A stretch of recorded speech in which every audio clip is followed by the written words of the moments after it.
Civil energy سے کب واقف ہوتی ہے؟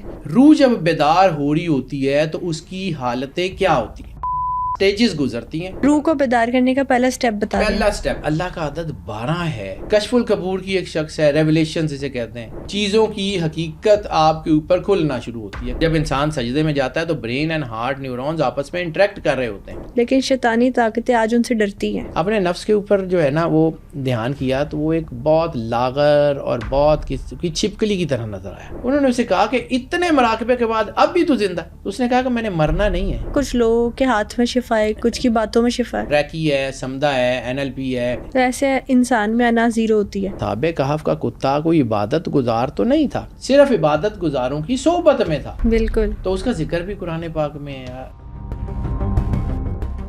دنیا میں نیک اور بد دو قسم کی روحیں موجود ہے، لیکن وہ کون سی 12 سٹیجز ہے جن سے گزر کر ایک روح بیدار ہوتی ہے؟ آخر یہ کیسے معلوم کیا جا سکتا ہے کہ اگلا انسان سچ کہہ رہا ہے یا پھر جھوٹ؟ وہ کون سے لوگ ہیں جو کائنات کی خاص انرجیز کو فیل کر سکتے ہیں؟ یہ سب باتیں جاننے کے لیے آج کے ایپیسوڈ کو اینڈ تک ضرور دیکھیں۔ ہماری زیادہ تر آڈینس نے ابھی تک چینل کو سبسکرائب نہیں کیا۔ اگر آپ کو لگتا ہے کہ اپنے پوڈ کاسٹ کے ذریعے میں آپ کو ویلیویبل کنٹینٹ دے رہی ہوں تو سنو پوڈ کاسٹ سپر نیچرل کو ابھی سبسکرائب کیجیے۔ سر، اس سے پہلے نا ہم نے آپ سے سول پر بات کی تھی۔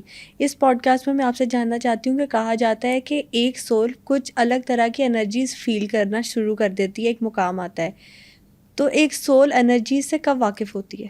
جہاں پہ ہم نے پچھلے پوڈ کاسٹ میں بات کی تھی نا کہ اسپرٹس اور سول کا ڈفرینس کیا ہے، اور اسپرٹس انلائٹنمنٹ کیسے ہوتی ہے، اسپریچول انلائٹنمنٹ کے طریقے کیا ہیں، اور اسپریچول انلائٹنمنٹ کا سینٹر کیا ہے۔ سرور انبیاء صلی اللہ علیہ وآلہ وسلم کا جو نور ہے وہ انلائٹنمنٹ کا سول ہے، تو وہاں سے جو ہے نا وہ روح انلائٹن ہونا شروع ہوتی ہے۔ اور آج جو ہم بات کریں گے نا وہ بیسیکلی اس روح کے اس سفر کے اوپر ہے کہ روح کو کب احساس ہوتا ہے، یعنی سول اور اسپرٹ کو۔ سول تو اٹرنل ہے، وہ تو اوپر چلی جاتی ہے۔ اسپریچول لیول میں جسے ہم اسپریچولزم کہتے ہیں نا، اسپریچولزم کا جسمانیت سے کوئی تعلق نہیں ہے، اس کا روح سے تعلق ہے۔ اب روح میں ہم سول اور اسپرٹ دونوں کو گنتے ہیں، تو اس لیے ہم جب روح کا ذکر کرتے ہیں تو ہم اس میں ڈفرینشیٹ نہیں کر پاتے کہ سول کیا ہے اور اسپرٹ کیا ہے۔ ہم بیسیکلی بات کریں اسپرٹس کی۔ روحانیت کا جو تعلق ہوتا ہے وہ اسپرٹ کے ساتھ ہوتا ہے۔ اسپریچول نالج، اسپریچولزم اسپرٹ سے ہے، اس کا تعلق باڈی سے نہیں ہوتا، اس کا تعلق وردوں، وظیفوں، پڑھائیوں سے نہیں ہوتا، اس کا تعلق سول سے بھی نہیں ہوتا کہ سول اللہ کا وہ امر ہے جو آدم علیہ السلام نے اللہ نے اپنی ذات کی تنویر کی وجہ سے ڈالا تھا، اور وہ اپنی ذات کی تنویر کو جب واپس لے لیتا ہے تو انسان کا جسم ختم ہو جاتا ہے۔ اس سول کے ساتھ بہت ساری اور اللہی چیزیں جو کہ اسی سول ہی کا حصہ ہوتی ہیں وہ انسان کی باڈی میں آتی ہیں اور وہ انلائٹنمنٹ کرتی ہیں، اور جس کی وجہ سے سول کو راستہ ملتا ہے۔ تو ہم بیسک بات کر رہے ہیں اسپریچول جو ہے وہ چیزوں کی۔ اب اس کو شروع کرنے سے پہلے علامہ اقبال کی ایک نظم ہے، اس کا عنوان ہے مارچ 1907، بانگ درا میں موجود ہے۔ اس میں علامہ اقبال نے بہت بڑے راز بیان کیے ہوئے ہیں، لوگوں کو سمجھ ہی نہیں آتی۔ اور یہ مارچ 1907 جو ہے اس کا سمجھیے کہ 1906 میں مسلم لیگ بنی، مسلمان یونائٹڈ ہوئے، تو علامہ اقبال نے اس وقت کا جو خواب دیکھا مسلمانوں کا اور ان کی ترقی کا، وہ انہوں نے اس نظم میں بیان کیا ہوا ہے۔ زمانہ آیا ہے بے حجابی کا، اب عام دیدار یار ہوگا، سکوت تھا پردہ دار جس کا، وہ راز اب آشکار ہوگا، نکل کے صحرا سے جس نے روما کو الٹ دیا تھا، سنا ہے قدسیوں سے میں نے وہ شیر پھر ہوشیار ہوگا، گیا وہ دور ساقی کہ چھپ کے پیتے تھے پینے والے، بنے گا سارا جہاں میں قدا، ہر ایک بادہ خار ہوگا۔ تو جب انسان اللہ کے نور سے جڑتا جاتا ہے نا تو اس کی تنویریں بڑھتی جاتی ہیں۔ جیسے علامہ اقبال کا ایک خودی اور بے خودی کا کانسیپٹ ہے۔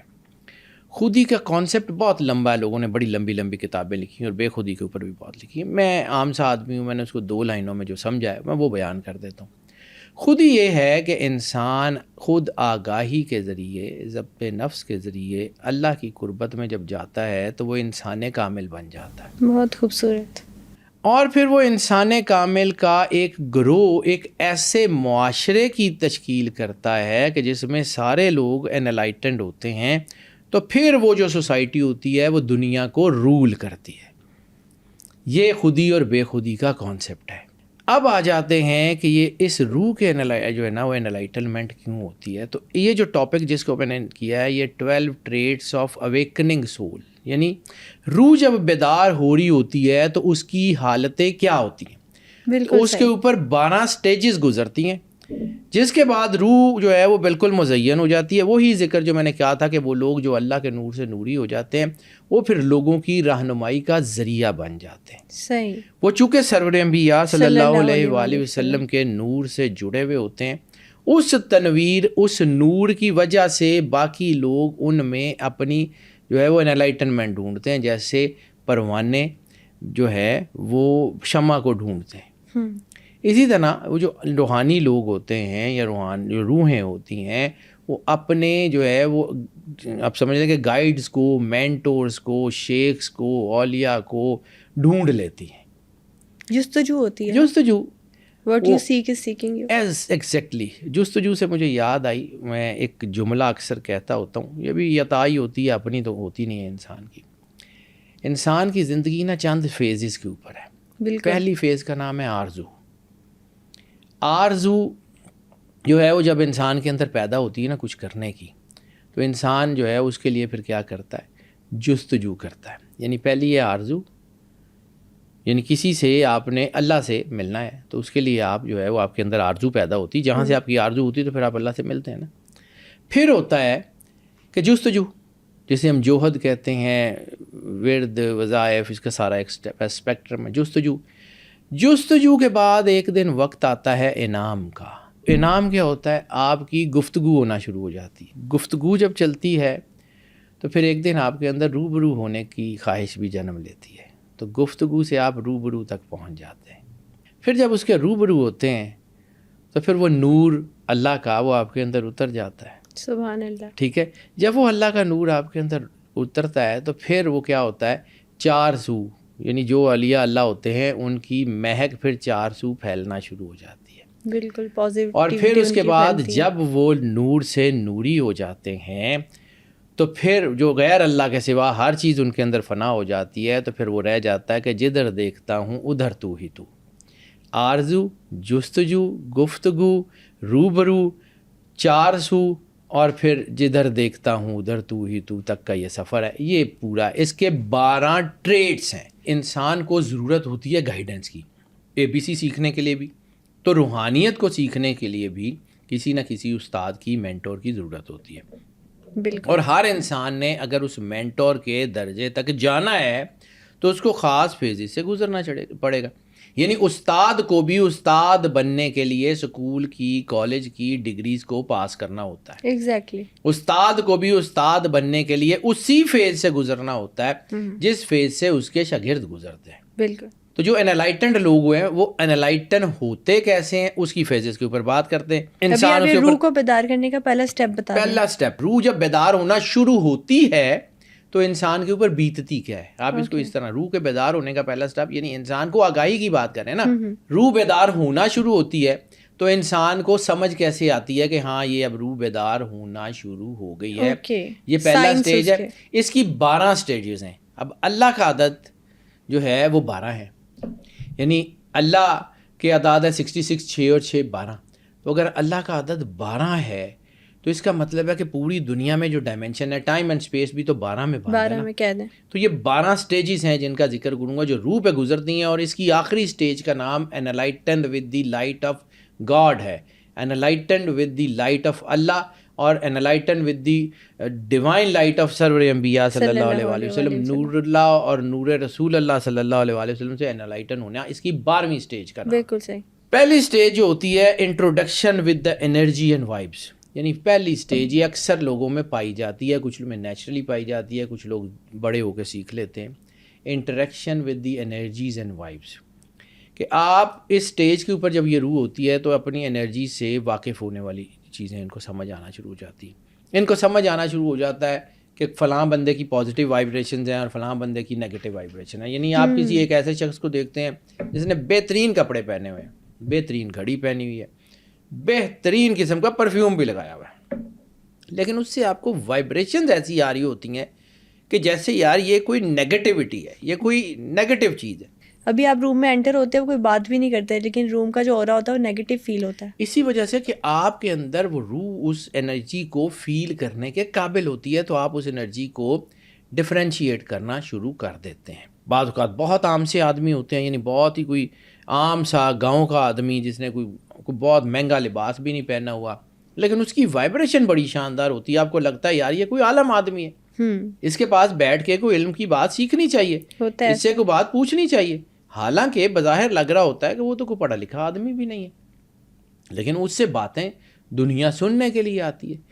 یہ جو آپ کی روح جس وقت اس راستہ یعنی راستہ ملتا ہے تو آپ کی روح اس راستے کو تلاش کرنے لگتی ہے. تو سب سے پہلے آگاہی, جس کو میں نے آرزو یعنی آرزو آپ کے اندر جنم لیتی ہے, تو پھر آپ کے اندر جو ہے نا آپ کو چیزیں ہو جاتی ہیں, یعنی نیگیٹو وائبریشنز کے مقابلہ کرنے کے لیے آپ تیار ہو جاتے ہیں. لیکن یہاں پہ اس سٹیج کے اوپر آپ اس بات پہ کا جو ہے قادر نہیں ہوتے کہ آپ کسی کی پازیٹیو اور نیگیٹو انرجی سے انٹریکٹ کر سکیں.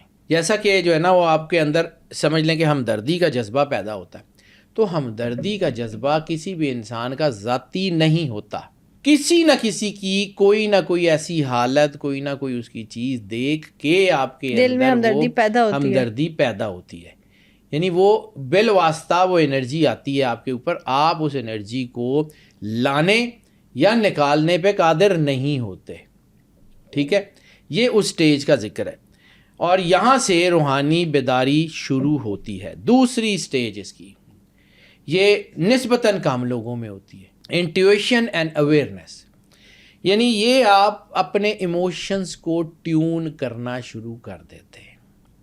آپ جو ہے وہ مراقبہ, مکاشفہ, تصور, اس کے ذریعے مشق شروع کرتے ہیں ان انرجیز کو جاننے کی. مکاشفہ کیا ہوتا ہے؟ کشف القبور کی ایک شخص ہے, ریولیشن اسے کہتے ہیں.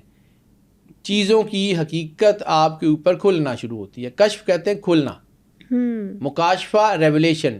ویسے تو بائبل میں بھی ایک ریولیشن کا چیپٹر ہے جو پڑھنے سے قابل ہے, بہت خوبصورت. میں نے وہ پڑھا ہوا کہ اس کو میرا شوق تھا تو میں نے اس کو پڑھا ہوا. ریولیشن آپ کو انسان کی اللہ کی حقیقتوں کی طرف لے جانے کا ایک سفر ہے. تو وہ جو ریولیشنز ہیں, وہ جو مکاشفہ ہے, وہ آپ کے اندر آنا شروع ہو جاتا ہے. پھر یہاں آپ کی بصیرت کا دروازہ کھلتا ہے. یعنی بصارت وہ جو آپ ان آنکھوں سے دیکھتے ہیں, اور بصیرت وہ جو آپ قلب کی آنکھوں سے دیکھتے ہیں, جو دل کے نور سے دیکھتے ہیں. ٹھیک ہے, دل کی آنکھوں سے پردہ جو ہوتا ہے ہٹ جاتا ہے. ایسے جیسے حدیث میں بھی اس کا بڑا ذکر ہے کہ مومنوں کے دل اللہ کی آواز سنتے ہیں. اور ایک اور میرا کسی دور میں آرٹیکل لکھتا ہوتا تھا حرف حیدر کے نام سے, تو اس میں بھی ایک دو جملے ایسے کہیں یہ آ جاتے تھے. یہ میری اپنی اوقات حیثیت ہی نہیں ہے, اللہ کی عطا ہوتی ہے.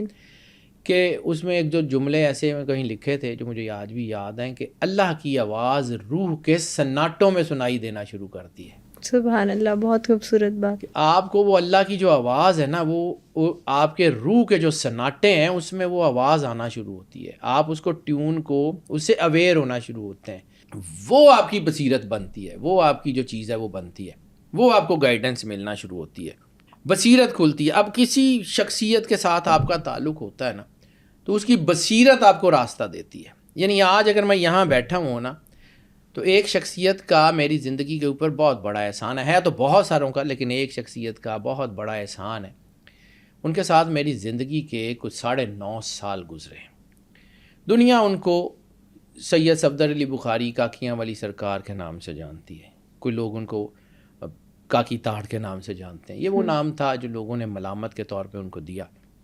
ان کے ساتھ میری زندگی کے 9.5-10 سال کا ظاہری حیات کا سفر ہے. اچھا. میں بالکل چھوٹا تھا, بالکل چھوٹا اس طرح کہ میٹرک میں تھا. میٹرک کیا نیا تو ان کے ساتھ میرا انٹریکشن ہو گیا. قلندر پاک رحمۃ اللہ علیہ کی مہربانی ہے کہ وہ جو ہے انہوں نے پیار کیا.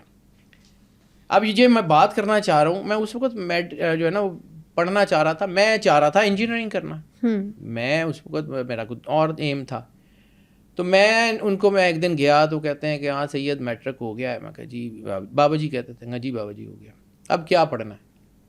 تو ان کی محبت ہے, وہ بات کرتے تھے تو میں بھی کرتا تھا ان سے, ان کی بہت پیار کرتے تھے وہ. میں تو وہ پیار کو آج تک بھول ہی نہیں سکا, میں تو آج بھی ان کو مس کرتا ہوں. تو وہ ایک دن کہنے لگے کہ سید یہ نہیں پڑھنا, ایسے کر آرٹس پڑھ, لٹریچر پڑھ, فارسی پڑھ. جی اچھا. میں نے فارسی پڑھنی شروع کر دی. اب انجینئرنگ چھوڑ کے آرٹس میں آ گیا, آرٹس پڑھنی شروع کر دی, فارسی پڑھنی شروع کر دی. اس وقت تک احساس نہیں تھا. پھر ایک دن ایک بہت بڑی اسکالرشپ کے لیے میں جو ہے نا انٹرویو دے رہا تھا. تو وہ وہاں پہ جو اسکالرشپ جس کے لیے مجھے انہوں نے اس وقت کہا تھا, یعنی آج میں یہ جو قرآنک الفا نومیرکس کی بات کرتا ہوں, یہ جو انرجیز کی بات کرتا ہوں, میرے اس علم میں داخل ہونے سے بھی 10 سال پہلے انہوں نے مجھے کہا تھا یہ پڑھنا ہے. اچھا. انہوں نے مجھے کہا تھا یہ اس طرح پڑھنا ہے, پرشین عربی پڑھنی ہے. آپ کو ڈائریکشن دینے والے وہی تھے. انہی کی وجہ سے آج یہاں بیٹھا ہوں, ورنہ وہ نہ ہوتے تو میں بھی نہ ہوتا. انہی کی وجہ سے. وہ کہا کرتے تھے فقیر ماں ہوتا ہے, تو مجھے آج بھی ان کے اندر, کیونکہ وہ مرید کسی کو کرتے نہیں تھے, نہ میں ان کا مرید ہوں. وہ کہتے تھے فقیر ماں ہوتا ہے, تو مجھے آج بھی ان میں نا اپنی ماں نظر آتا ہے. آج بھی ان کے مزار پہ جاتا ہوں تو وہ مجھے ایسے لگتا ہے جیسے میں اپنی ماں کے پاس آ گیا ہوں. بہت بڑی ہستی تھے, بڑی شفیق ہستی تھے. دنیا نے ان کو بہت کچھ دیکھا. میں نے بھی 10 سال ان کے ساتھ گزارے. میں نے بہت اتار چڑھاؤ دیکھے. یعنی ان کی زندگی میں وہ جو ملامت کا ٹینیور ہے وہ بھی دیکھا, سورہ رحمان کی ریسرچ کا ٹینیور بھی دیکھا. ان کی مہربانی انہوں نے اپنے ساتھ رکھا, ورنہ ہم کون. تو قلندر پاک نے جب مجھے یہ پڑھنا سکھایا تو 10 سال کے بعد جب میں ایک بہت بڑی اسکالرشپ کے لیے انٹرویو دے رہا تھا, تو میں اس وقت تک اس علم کو اتنا پڑھ چکا تھا کہ سامنے 15 لوگ بیٹھے ہوئے تھے, جس میں اس علم کے 2 بڑے استاد تھے. اسی فیلڈ کے 2 بڑے استاد بیٹھے ہوئے تھے. ایک بہت بڑی یونیورسٹی میں نام نہیں ڈیلیبریٹلی لے رہا, اس یونیورسٹی کے وائس چانسلر بیٹھے ہوئے تھے. ایک ملک کے منسٹر آف ایجوکیشن بھی بیٹھے ہوئے تھے. یعنی آپ سمجھ لیں کہ وہ ایک بڑی اسکالرشپ تھی جو UN سپورٹڈ ٹائپ تھی. اس کا جب میں انٹرویو دے رہا تھا تو میں ایکچولی انٹرویو دے نہیں رہا تھا, میں انٹرویو لے رہا تھا. میں ان سے کھیل رہا تھا, وہ میرے سے مشکل سوال کرتے تھے, میں اس کے ساتھ اور کھیل رہا تھا. یعنی میں 10 سال کسی کے کہنے پہ وہ علم آلریڈی پڑھ چکا تھا. یعنی وہ سوال کرتے تھے, میں جواب دیتا تھا. لوگوں کے انٹرویوز ہوئے کو 15 منٹ 20 منٹ, میرا انٹرویو 2.25 گھنٹے. 2 گھنٹے. اور میں جس وقت اس انٹرویو سے باہر نکلا نا تو مجھے یقین تھا کہ یہ اسکالرشپ میری ہے. مجھے اس دن احساس ہوا کہ فقیر نے, قلندر پاک سید صفدر علی بخاری رحمۃ اللہ علیہ, کاکیاں والی سرکار نے جو 10 سال پہلے میری ڈائریکشن بدلی تھی نا, وہ یہ تھی, یہ بصیرت کہ انہوں نے اس وقت اس ڈائمینشن کو پڑھ لیا تھا اور اس کے لیے مجھے جو ہے وہ تیاری کرنے کا کہہ دیا تھا, اور میں نے وہ تیاری شروع کر دی تھی. میں نے ان کی بات مان لی. آج اگر یہاں بیٹھا ہوا ہوں تو ان کی مہربانی ہے. آج اگر میں لوگوں کی بات کرتا ہوں تو قلندر پاک کی مہربانی. گو کہ میرا خاندان, ہم ایک علمی خاندان سے تعلق رکھتے ہیں. میرے دادا جی تھے, والد صاحب علماء اکیڈمی کے جو ہے پرنسپل تھے, گورنمنٹ کالج میں اسلامیات کے پروفیسر ہیں. تو میں جس فیملی سے بلانگ کرتا ہوں, ہم لوگ تھا یہ سارا دین بھی اور علم بھی تھا, لیکن اس کو چینلائز کیا کسی مرد قلندر کی بصیرت نے. یہ جو مقام ہوتا ہے نا, یہ سیکنڈ فیز ہے. یعنی قلندر پاک کا مقام تو اس سے فار بیونڈ ہے, لیکن جب آپ کی بصیرت جاگنا شروع ہوتی ہے نا, تو آپ کو راستہ دینا شروع کرتی ہے, آپ کی گٹ فیلنگ آپ کو بتانا شروع کرتی. عام آدمی کے اوپر یہ ہوتا ہے. تو جو انلائٹن ہوتا ہے, جو یہ 12 سٹیجز کراس کر چکا ہوتا ہے, اس میں یہ اس کا چھوٹا سا حصہ ہوتا ہے کہ وہ لوگوں کو گائیڈ کرتا ہے کہ یار یہ کر لو, یہ ایسے کر لو. ٹھیک ہے. آپ کے دل دماغ میں جو سوچنے کی طاقتیں ہوتی ہیں, جو ڈرائیونگ فورسز ہوتی ہیں, جیسے برین اینڈ ہارٹ نیورونز, وہ ایکٹیویٹ ہونا شروع ہو جاتے ہیں. آپ کا ویژن بہتر ہونا شروع ہوتا ہے, آپ کی بصیرت ان کے اوپر چلتی ہے. جیسے میں نے سجدے کی جو ہے نا ذکر کرتے ہوئے کہا تھا کہ جب انسان سجدے میں جاتا ہے تو برین اینڈ ہارٹ نیورونز آپس میں انٹریکٹ کر رہے ہوتے ہیں. چیزیں تو آپ پہلے بھی دیکھ رہے ہوتے ہیں, ان کا راز سمجھنا راز وہاں سے آتا ہے. وہاں سے آپ کی جو ہے نا انرجیز جو ہے نا وہ انلائٹن کرنا شروع ہوتی ہیں. پھر اس کے بعد جو ہے نا وہ آپ کا, جیسے میں نے کہا تھا, سجدہ شکرانے کا نام ہے. جب آپ انلائٹن ہوتے ہیں تو آپ کے اندر سے خوشی آتی ہے, اور مسکراہٹ سے بڑا شکرانہ کائنات میں کوئی نہیں ہو سکتا.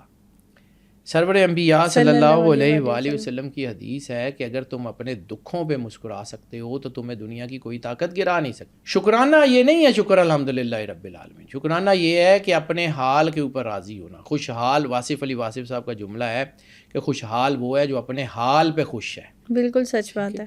تو جب آپ اپنے پریزنٹ کے اوپر راضی ہو جاتے ہیں تو آپ کے چہرے پہ مسکراہٹ آ جاتی ہے. میزریز ہیں, دکھ ہیں, تکلیفیں ہیں, پریشانیاں ہیں, اطمینان حاصل ہو جاتا ہے. اس کے باوجود آپ مسکرا رہے ہوتے ہیں, وہ مسکراہٹ شکرانہ ہے. تبھی تو سرور انبیاء صلی اللہ علیہ وآلہ وسلم نے فرمایا تھا کہ اللہ کو مسکراتے ہوئے چہرے بہت پسند ہیں. وہ مسکراتے ہوئے چہرے ایسے ہی نہیں بلا وجہ ٹھٹھا مخول کر رہے ہوتے, ان کے اندر ایک سکون ہوتا ہے, اللہ کا نور ہوتا ہے, وہ اللہ کے کیے ہوئے ہر کام پہ راضی ہو جاتے ہیں.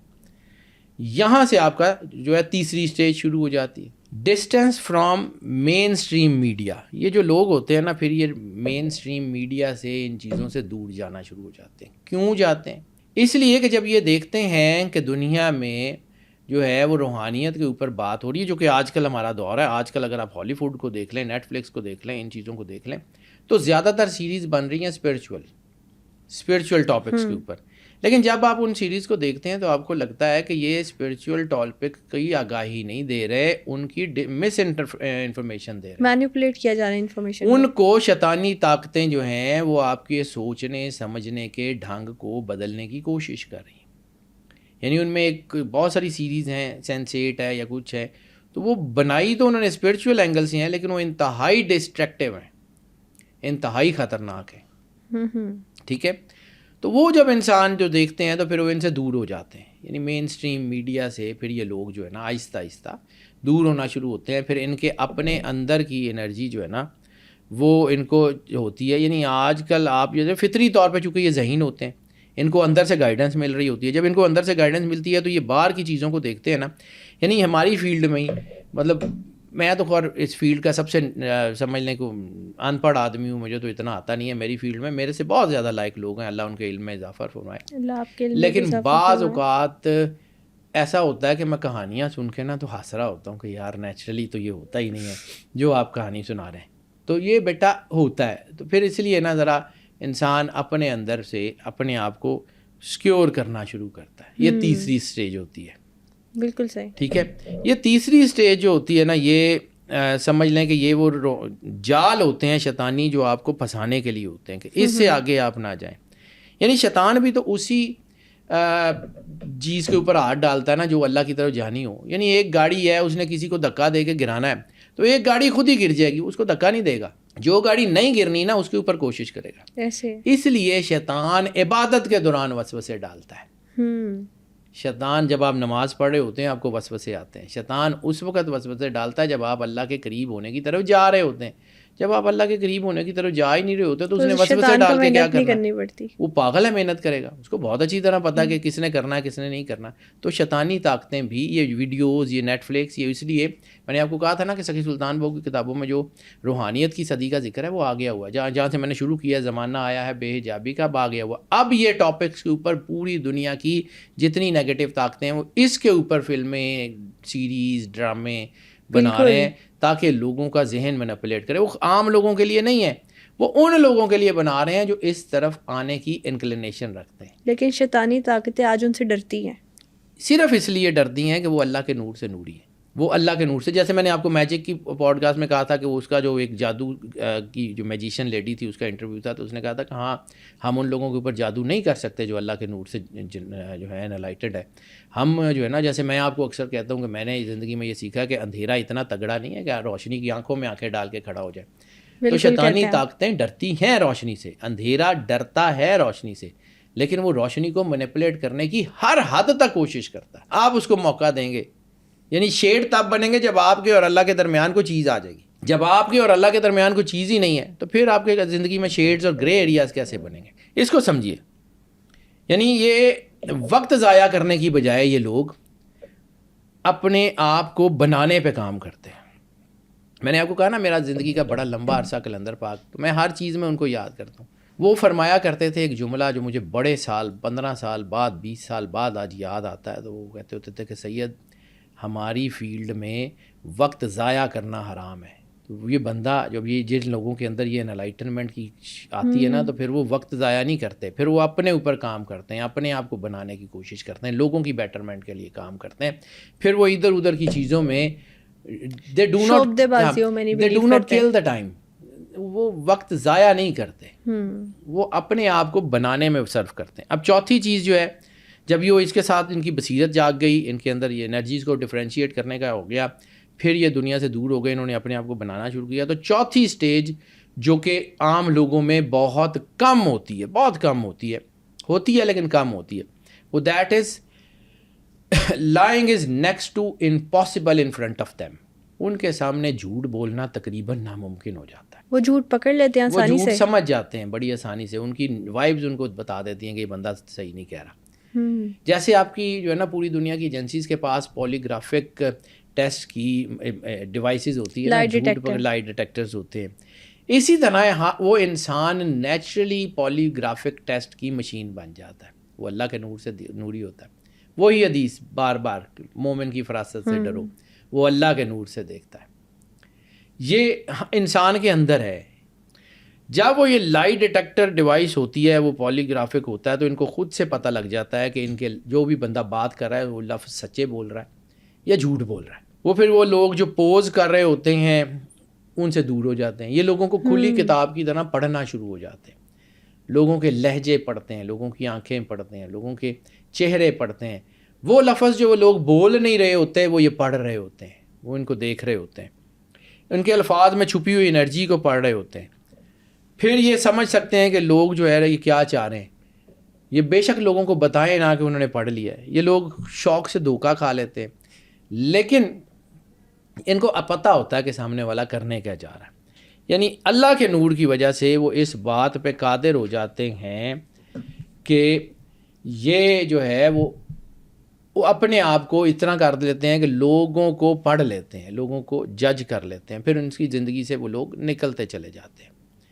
پانچویں سٹیج جو کہ کم ریئر ہے, یعنی میں آپ کو بالکل شروع سے جو عام لوگوں میں ہوتی ہے, پھر آہستہ آہستہ یہ 12ویں سٹیج وہ ہوتی ہے جو بڑی ریئر ہوتی ہے, سامنے نہیں ہوتی. یہ آہستہ آہستہ نیرو ہوتی جاتی ہے, انسان کی پرسنالٹی نیرو ہوتی جاتی ہے. ہر کوئی مطلب جو آخری مقام ہے وہ حاصل تو نہیں کر پاتا ہوگا نا. تیسرے چوتھے پانچویں مقام تک لوگ جاتے ہیں, 7ویں 8ویں پہ جاتے ہیں, 12ویں پہ ریئر لوگ پہنچتے ہیں, بہت ریئر لوگ پہنچتے ہیں. Absorb the other people's emotions. انسان اس بات پہ قادر ہو جاتا ہے کہ وہ لوگوں کے ایموشنز کو جذب کرے. یعنی وہ لوگوں کے دکھوں کو جو ہے وہ جذب کر لیتے ہیں. لوگوں کے اندر دکھ ہوتا ہے, یہ پاس ان کے بیٹھنے سے سکون آنا شروع ہو جاتا ہے. وہ دکھ جو ہوتے ہیں وہ جاتے کہیں نہیں ہیں, یہ لوگ ان کو اپنے اوپر رکھ لیتے ہیں. کچھ لوگوں سے صرف بات کر کے ہی سکون ملنا شروع ہو جاتا ہے. دکھوں کو جو ہے وہ کم کرنے کا باعث بن جاتے ہیں.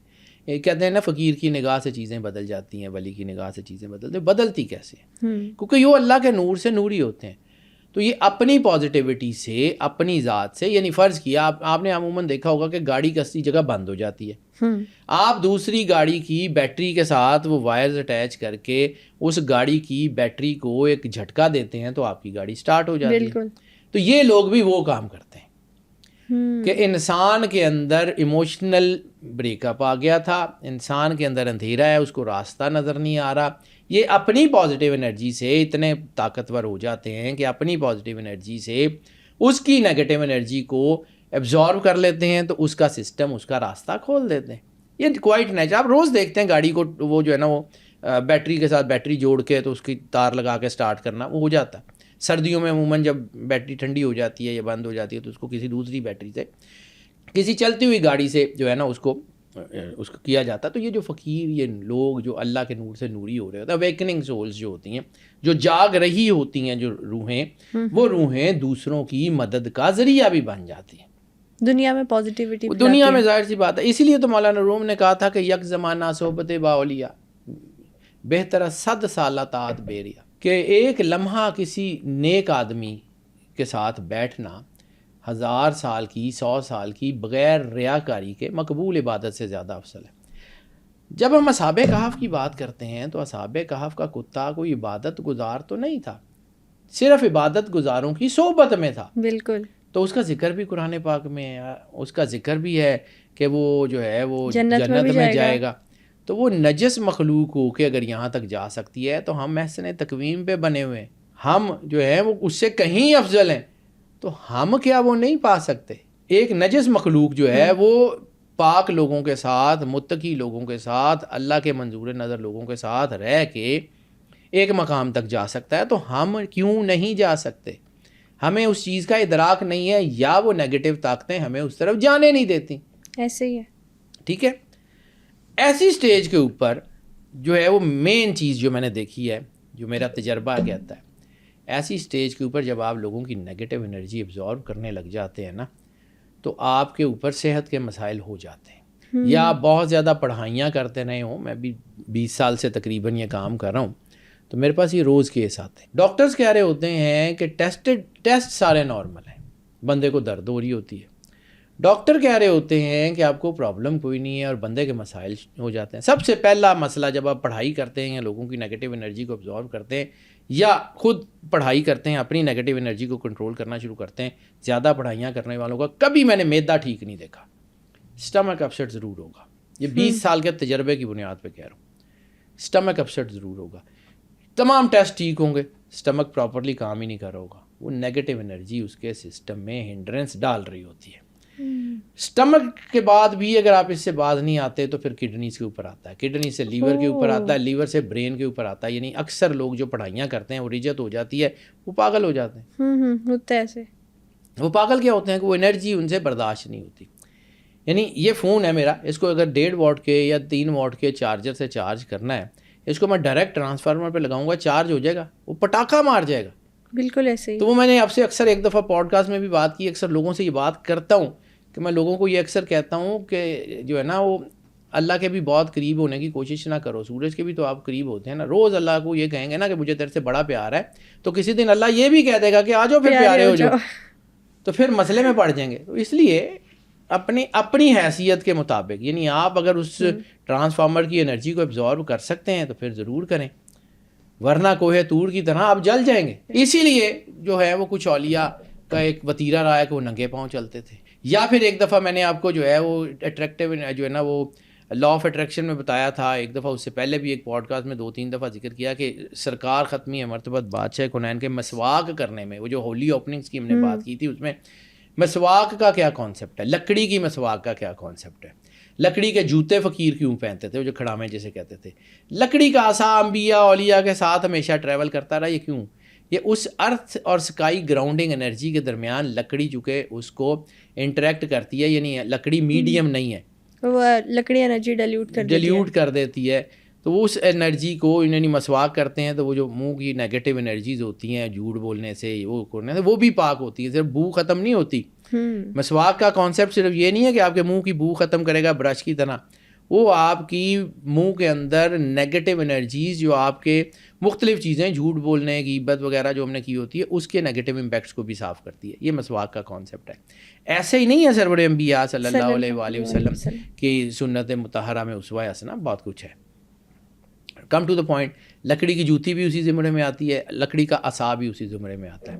کچھ لوگ پیدل چلتے ہیں. آپ نے ایک بہت مشہور شخصیت کا پچھلے دنوں میں نام سنا ہوگا, ایسے کچھ 8-10 سال پہلے, ایم.ایف. حسین, بہت شاندار پینٹر تھے, ننگے پیر پھرتے تھے. کوئی تو تھا راز, اتنا مشہور آدمی اور ہمیشہ ننگے پیر. پھر کہتے ہیں گھاس کے اوپر بھی ننگے پیر گھومو. ایسے سرور انبیاء صلی اللہ علیہ وآلہ وسلم کی سنت ہے ننگے پیر واک کرنا. جو سرکار کو جب صحت ہوئی تھی, دیکھیں میں ایک چیز کا بہت فرم بلیور ہوں بیٹا, جس کا نام شفا ہو نا اس کو بیماری نہیں آتی. جس کا نام لینے سے آپ کی بیماری ختم ہو جاتی ہو, ان کی ذات مطہر پہ بیماری نہیں آ سکتی.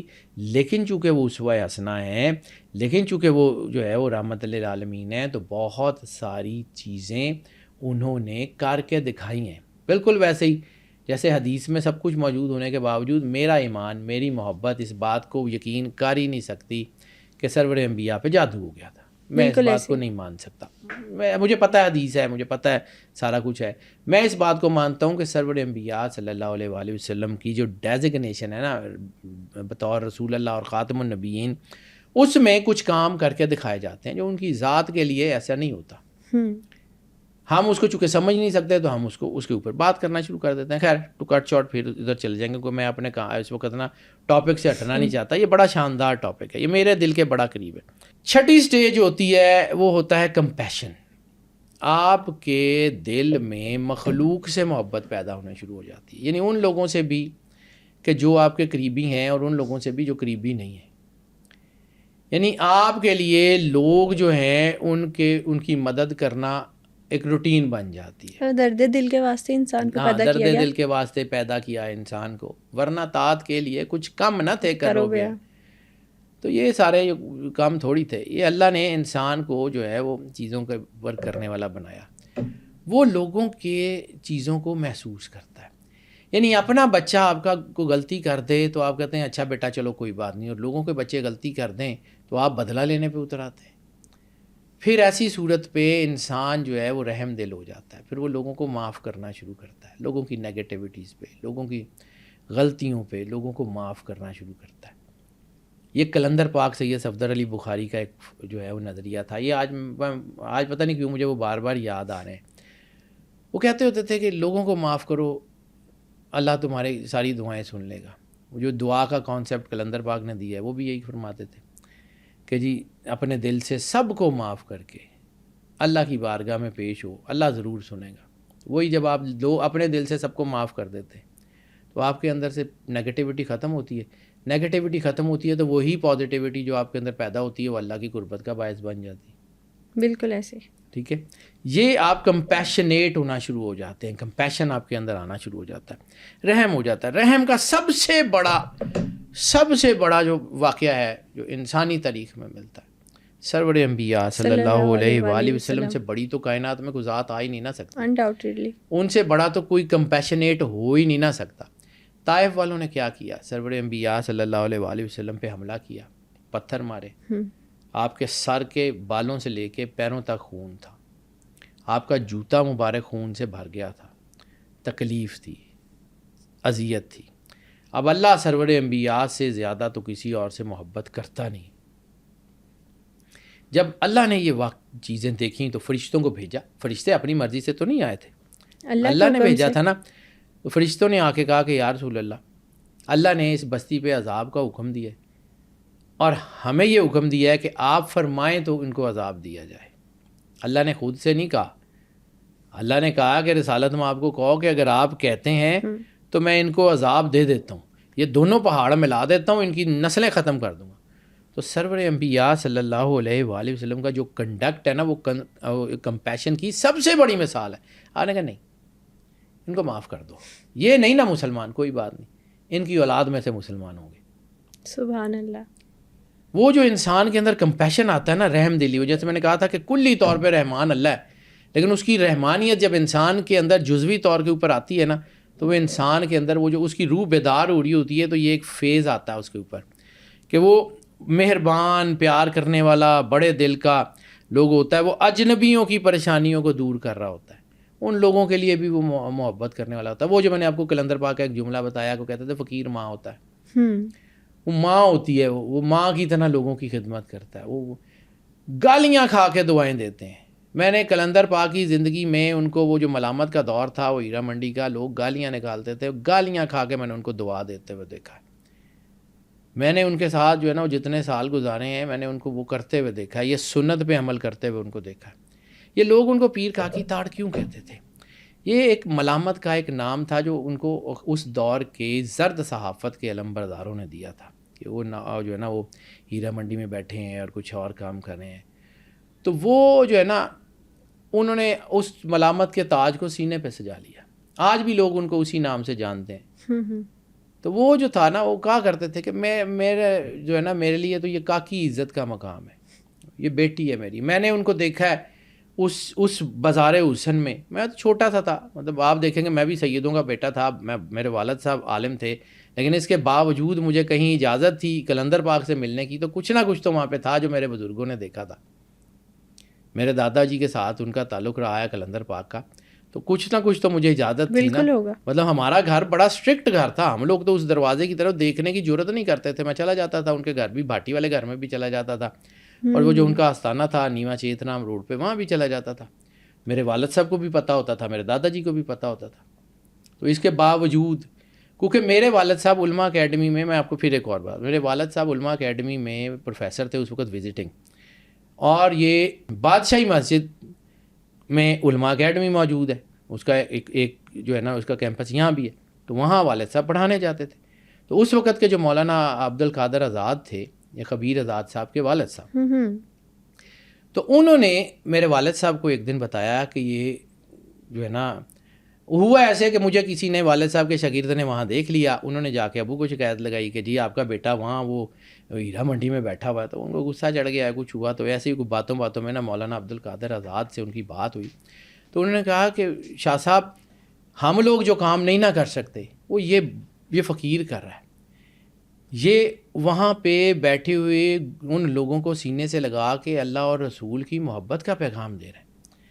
اور پھر انہوں نے تصدیق کی کہ اسی بازار میں سے 350 سے 400 بیٹیوں کا نکاح کروا کے انہوں نے اس بازار سے نکالا تھا، جس کی تصدیق جب ان کے اوپر بہت زیادہ یہ ہو رہا تھا اخباروں میں، تو اس میں مولانا عبد القادر آزاد نے ایک جمعے کے خطبے میں بھی کیا تھا کہ میں نے ان کو یہ کرتے ہوئے دیکھا ہے.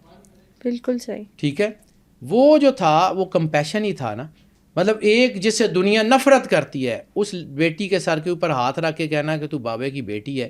میں نے ان کو کرتے ہوئے دیکھا. اتنا جگرا چاہیے بیٹا یہ کام کرتے ہوئے. یہ کمپیشن کی مثال ہے، یہ کلندر پاک کی مثال ہے. 7ویں اس کی جو اہم ترین سٹیج ہے نا، یعنی کمپیشن سے بھی اگلی سٹیج، وہ ہوتی ہے ہیلنگ پاورز. یعنی اللہ کی طرف سے ان کو ایسی طاقت دے دی جاتی ہے جو لوگوں کو ہیل کرتی ہے. نہ صرف ان کی جسمانی بیماریوں کو بلکہ ان کی روح کے اندر جو سکارز ہوتے ہیں. اور میں نے ایک دفعہ آپ کو کہا تھا فراموشی بہت بڑی طاقت ہے. فراموشی یعنی انسان تو اپنے دکھوں میں مر جائے، اس کا پیارا دنیا سے چلا گیا ہے، اس کے اندر اتنا دکھ ہے جیسے اس کو محبت ہے، کسی کی اولاد چلی جاتی ہے، کسی کے والدین چلے جاتے ہیں، تو انسان تو اپنے دکھوں میں مر جائے. اگر اللہ یہ فراموشی کی نعمت عطا نہ کرے، اللہ اس کو بھولنے کی طاقت دیتا ہے، صبر دیتا ہے، تو انسان اس دکھ سے باہر آ جاتا ہے. کہتے ہیں نا کچھ لوگوں کے ہاتھ میں شفا ہے، کچھ کی باتوں میں شفا ہے. ایسے ہی یہ اللہ کی بیسیکلی ہوتا اللہ کا نور ہے نا. وہ یہ جو ہیلنگ پاورز ہیں یہ انسان کو ذکر، جیسے وہی کلندر پاک کا سورہ رحمان. آج کی پوری پوڈ کاسٹ کلندر پاک میرے ذہن میں ہے تو مجھے وہی بار بار یاد آ رہے ہیں. سورہ رحمان سے لوگوں کو شفا کیسے ہوتی ہے، اللہ کے ساتھ جڑنے سے شفا کیسے ہوتی ہے. یہ فقیر کی ریسرچ ہے نا. کلندر پاک سید صفدر علی بخاری رحمۃ اللہ علیہ، انرجیز تو ورڈز کی ہوتی ہے، انہی کی ہے. مطلب میں ہوں، کوئی بھی اور ہو، جتنے ہمارے بہت سارے دوست ہیں جو سورہ رحمان پہ کام کر رہے ہیں اور بہت اچھا کام کر رہے ہیں، لیکن وہ سارے کلندر پاک کی امبریلا کے نیچے ہیں نا. اور پھر کلندر پاک نے جن کو روحانی وارث مقرر کیا ہے، سید شاکر عزیر پی ٹی وی میں بہت بڑا نام تھا، وہ کلندر پاک کے سلسلے کے سورہ رحمان کے روحانی وارث ہیں. تو we are all under the umbrella of Syed Shakir Baba, Syed بابا کہتے ہیں ان کو. ان کے یا کلندر پاک کی امبریلا کے نیچے ہمارا اپنا تو کچھ نہیں ہے نا. تو وہ ریسرچ ساری جس کے بارے میں کلندر پاک کہتے تھے کہ اللہ نے بابے کے سینے میں جو ہے یہ اپنے نور کو اتارا، اور اللہ نے بابے نے اس کی ریسرچ مکمل کر کے وہ نور جو ہے وہ سید بابا کے سینے میں اتار دیا. اب روحانی سلسلہ ہے، وہ کیسے ملا، کیا ملا، مجھے تو اس کا پتہ نہیں ہے. میں تو پچھلے 20 سال سے، تقریباً 20 سال سے اس کے ذریعے لوگوں کو ہیل کرتا آ رہا ہوں. مجھے پتہ یہ کیسے کام کرتی ہے، اس کا اثر کیا ہوتا ہے، اس کا نور کیا ہوتا ہے، اس کی چیزیں کیا ہوتی ہیں. یہ نیچرل ہیلنگ جو ہے نا اس کے اندر بڑھنا شروع ہو جاتی ہے. اس کی جو ہے ریکی ہے، سمدہ ہے، NLP ہے، بہت ساری چیزیں ہیں جو اللہ کے نور سے جڑنے کے بعد انسان کے اندر آتی ہیں. جو اس کی میٹیریل شیپس ہیں وہ یہ ہیں. اور میٹا فزیکل یہ ہے کہ جیسے عیسیٰ علیہ السلام مردے کو زندہ کر دیتے تھے، آنکھیں دے دیتے تھے، گونگے کو زبان دے دیتے تھے، یہ اس کی سپرلیٹو سٹیجز ہیں. اب یہ جو ہے نا انسان کے اندر بندگی کا جذبہ پیدا ہو جاتا ہے. بندگی کیا ہے، بندگی کو سمجھنا پڑے گا. عبادت اور بندگی میں فرق ہے. عبادت کیا ہے؟ اللہ کے سامنے کھڑے ہونا، اپنے گناہوں کو ایکنالج کرتے ہوئے، اپنی کم مائگی کا احساس کرتے ہوئے اپنے آپ کو اللہ کے سامنے سرنڈر کرنا عبادت ہے. اور بندگی اس سے جو ہے نا بالکل علیحدہ ڈائمنشن ہے. بندگی ہے کہ بندوں کے سامنے کھڑے ہونا، ان کے دکھ دور کرنے کی کوشش کرنا، ان سے بے غرض محبت کرنا، بندوں کے دکھ دور کرنا بندگی ہے. اسی لیے کہا جاتا ہے زندگی بے بندگی شرمندگی. آپ انسان ہو کے انسانوں کے دکھ سمجھ نہیں سکتے، انسان ہو کے انسانوں کو مدد نہیں دے سکتے، تو پھر آپ کچھ بھی نہیں ہیں. پھر آپ حیوان بھی تو ایک دوسرے کی مدد نہیں نہ کرتے. شیر نے کسی کو پکڑا ہو تو باقی جانور بھاگ جاتے ہیں، مدد نہیں کرتے. انسان کے اندر وہ نہیں ہے. بندگی کرنا، بندگی کا سلیقہ، بندگی کا سلیقہ جو ہے نا وہ آپ کو جو ہے کرتا ہے. جیسے میں نے ایک دفعہ آپ کو عرض کی تھی، وہ لفظ میرے نہیں ہوتے، اللہ کی طرف سے ہی آتے ہیں کہ رحمان کا راستہ عبد الرحمان کے گھر سے ہو کے نکلتا ہے. اگر آپ نے رحمان تک پہنچنا ہے نا تو عبدالرحمن کے گھر سے ہو کے جانا پڑے گا, اس کی مدد حقوق العباد کی اہمیت پہ بہت زور اس کی مدد کرنی پڑے گی. یہاں سے enlightenment with the divine light کا راستہ نکلتا ہے. یہ بہت ضروری ہے. یہ چیز جو ہے نا وہ میں نے دیکھی ہے, نیچرل ہیلنگ پاورز ان کے ساتھ آ جاتی ہیں. اب اس سے اگلی ایک سٹیج ہے, وہ اس کو کہتے ہیں کریٹیوٹی. یعنی فقیر کا خیال جو ہے وہ دنیا کی سمجھ میں نہیں آتا, وہ وہاں سے سوچ رہا ہوتا ہے جہاں پہ لوگوں کو سمجھ نہیں آتا. جیسے بلے شاہ نے کہا تھا, اب بلے شاہ کے مرشد نے کہا تھا کہ بلیا اللہ دا کی پانا ادھروں پٹنا ادھروں لانا. تو وہ انسان کے اندر جو ہے نا, انسان دنیا کی عام سی چیزوں کو جو ہے وہ سنتا ہے, دیکھتا ہے, اور اس سے ایک نئی چیز ایوالو کرتا ہے. جیسے شہد کی مکھی پھولوں کا رس چوستی ہے اور اس سے پھر شہد ایوالو کرتی ہے. یعنی انسان کے اندر اللہ کے نور سے وہ بھٹی لگ جاتی ہے جو چیزوں کو, نیگیٹو چیزوں کو ٹرانسفارم کر کے پازیٹیو چیزوں میں کرنا شروع ہو جاتی ہے. جیسے ہمارے روحانیت کے سلسلوں میں قوالی ہے, سما ہے, وہ لوگ جو ہے وہ موسیقی کو بھی اس طرح سنتے ہیں کہ وہ اللہ کے قریب کر رہے ہوتے ہیں لوگوں کو. ہوتی وہ موسیقی ہے, کیوں کہ اس وقت جو سچویشن ہوتی ہے وہاں پہ اس طرح کی تبلیغ ممکن نہیں ہوتی. بالکل اس حالات میں, یعنی حضرت معین الدین چشتی اجمیری رحمۃ اللہ علیہ کے دور میں یا حضور وارث شاہ کے دور میں موسیقی تھی, شاعری تھی, تو انہوں نے شاعری کو اللہ کی تبلیغ کا میڈیم بنایا. کام تو اللہ کی تبلیغ تھی, ایسے ہی ہے, اس کا میڈیم بنایا. اسی طرح بہت سارے لوگ ہیں, میں آپ کو ایک ذکر کرتا ہوں, میرے ایک بہت اچھے دوست ہیں, میرے محسن بھی ہیں, سید شہباز علی شاہ. ان کو میں نے زندگی بھر گانے سنتے ہوئے دیکھا ہے, لیکن وہ گانا سنتے سنتے روک کے اتنی بڑی روحانیت کی بات کر دیتے ہیں کہ انسان دم بخود رہ جاتا ہے کہ یہ بندہ کہہ کیا رہا ہے. وہ لوگ جو اللہ کے نور سے نوری ہوتے ہیں ان کے پیغام ایسے ہی چلتے ہیں. وہ کسی عام سی سچویشن میں کھڑے ہو کے اللہ کی معرفت کا وہ نقطہ کھول دیتے ہیں جس کے جو بارے میں عام سوچا نہیں لوگوں ہوتا. کو سمجھ ہی نہیں آ سکتا. وہ پینٹنگز کو ایسے پیرامیٹر سے دیکھتے ہیں کہ وہ ڈیفائن کر دیتے ہیں کہ دس از واٹ. یعنی عام پینٹنگ دنیا دیکھ رہی ہوتی ہیں, وہ ایسے ڈیفائن کرتے ہیں اس کو کہ اس کے اندر آپ کو اللہ نظر آنا شروع ہو جاتا ہے. یعنی وہ بصیرت, وہ ان کے اپنے اندر اللہ کا نور ہوتا ہے, وہ اللہ کے نور سے چیزوں کو اس طرح ڈیفائن کرتے ہیں, اس طرح شیپ اپ کرتے ہیں کہ آپ کے اندر وہ ایک تنویر جاگ جاتی ہے. شہباز شاہ ہوں, قلندر پاک ہوں, میں نے ان کو کر دیا. بابا جی دیدار شاہ گردیزی بہارا کھو میں ان کا مزار ہے, یہ ریسنٹلی دنیا سے پردہ کیا ہے. وہ کمال کی پرسنالٹی ہوئے ہیں, ان کی گفتگو, ان کے لفظ, ان کی چیزیں آپ سن لیں آپ حیران رہ جاتے ہیں کہ یہ بندہ وہ کہاں سے. یہ کریٹیو لوگ ہوتے ہیں, ان کے لفظ دنیا کو راستہ دے رہے ہوتے ہیں. یہ لوگ ایلیمنٹ سے, یعنی ایلیمنٹری جو آپ کی سائنسز ہیں ان سے گفتگو کر رہے ہوتے ہیں. آگ, مٹی, ہوا, پانی, ان سے سرگوشیاں کرتے ہیں. سمندروں کی آواز سنتے ہیں, سمندر ان سے گفتگو کرتے ہیں, ہوا ان سے گفتگو کرتی ہے, مٹی ان سے گفتگو کرتی ہے. اب یہ میں ایسے باتیں کر رہا ہوں تو لوگ سمجھیں گے شاید میں بے پر کی مار رہا ہوں, لیکن سعدی شرازی کی ایک جو حکایت ہے کہ انہوں نے دیکھا کہ میں ایک مٹی کے پاس سے گزرا تو مٹی میں سے گلابوں کی خوشبو آ رہی تھی. تو میں نے اس مٹی سے پوچھا کہ اے مٹی تیرے میں یہ گلابوں کی خوشبو کیسے آ گئی؟ تو مٹی گفتگو کیسے کر رہی تھی ان سے. یہ وہ اللہ کا نور ہے جو ان کو وہ طاقت دیتا ہے. تو مٹی نے کہا کہ میں تو وہی تیرا خاک ہوں, میں تو وہی خاک ہوں جو اندھیروں میں ہوتی ہے, میں رہی گلابوں کے ساتھ ہوں, اس لیے میرے اندر ان کی خوشبو ہے. وہ ہر چیز کی انرجیز کو سمجھنا شروع کر دیتے ہیں. انرجیز یہ وہ لیول آتا ہے. یہ ابھی 8واں ہے, سے آگے 12 تک جانا ہے آپ نے. یعنی 8ویں لیول کے اوپر آ کے آپ دنیا کو انلائٹن کرنا شروع کر دیتے ہیں. زمین, آسمان, ہوا, پانی آپ سے بات کر رہی ہوتی ہے. کیوں؟ آپ کے اندر خالق کا نور ہوتا ہے. مخلوق آپ کو راستہ دینے پہ مجبور ہو جاتی ہے. یعنی یہ زندہ کرامت ہے بہت سارے لوگوں کی. یہ ادھر چکوال والی سائڈ پہ ایک جو ہے وہ مزار ہے, چوہا سیدن شاہ. تو وہاں پہ ایک کنواں تھا, یہ ہندوؤں کے پاس تھا. وہ وضو کرنے کے لیے نماز نہیں, جو پانی نہیں دیتے تھے. تو فقیر ایک دن کسی جذب کی حالت میں تھے, تو انہوں نے وہ اس کنویں کو نا, وہ اپنی لکڑی کی جو عصا تھا اس کو کنویں کی دیوار پہ ڈالا. تو کہتا چل تھلے چلیے. تو وہ کنویں کو لے کے نیچے آ گئے تھے. وہ چوہا سیدن شاہ, یعنی وہ چو کے پانی جو ہے نا وہ نیچے آ گیا تھا. آج یہ موجود ہے. کچھ لوگ کہتے ہیں وہ حقیقت تھی, نہیں تھی. تو میں اس کی کوئی وہ نہیں ہے, اس کو میں کوئی ثابت کرنے کی کوشش نہیں کر رہا, لیکن ایسی چیزیں ہوئی ہیں, دنیا نے دیکھا ہے. سخی سلطان بہو کے روضے کے بالکل سرانے کے اوپر بیری ہوا کرتی تھی. تو جب یہ دربار بننا شروع ہوا تو وہ بیری جو ہے وہ راستے میں آ رہی تھی تو لوگوں نے سوچا کہ کاٹ دیں. تو اس وقت کے جو گدی نشین تھے ان کو خواب میں سخی سلطان بہو کی زیارت ہوئی. انہوں نے کہا کہ بیری کو کاٹو نہ, یہ صبح راستہ چھوڑ دے گی. تو صبح جب لوگ فجر کے لیے آئے تو وہ بیری مزار کے سرانے سے ہٹ کے تو دور کھڑی ہوئی تھی. وہ کون تھا جس نے اس بیری کو سرکار کے سرانے سے شفٹ کیا؟ کوئی تو انرجی تھی. تو اس کے پیچھے راز یہ ہے کہ جب آپ خالق کے نور سے جڑ جاتے ہیں تو مخلوق آپ کو راستہ دیتی ہے. یہ ایلیمنٹس آپ سے گفتگو کرتے ہیں.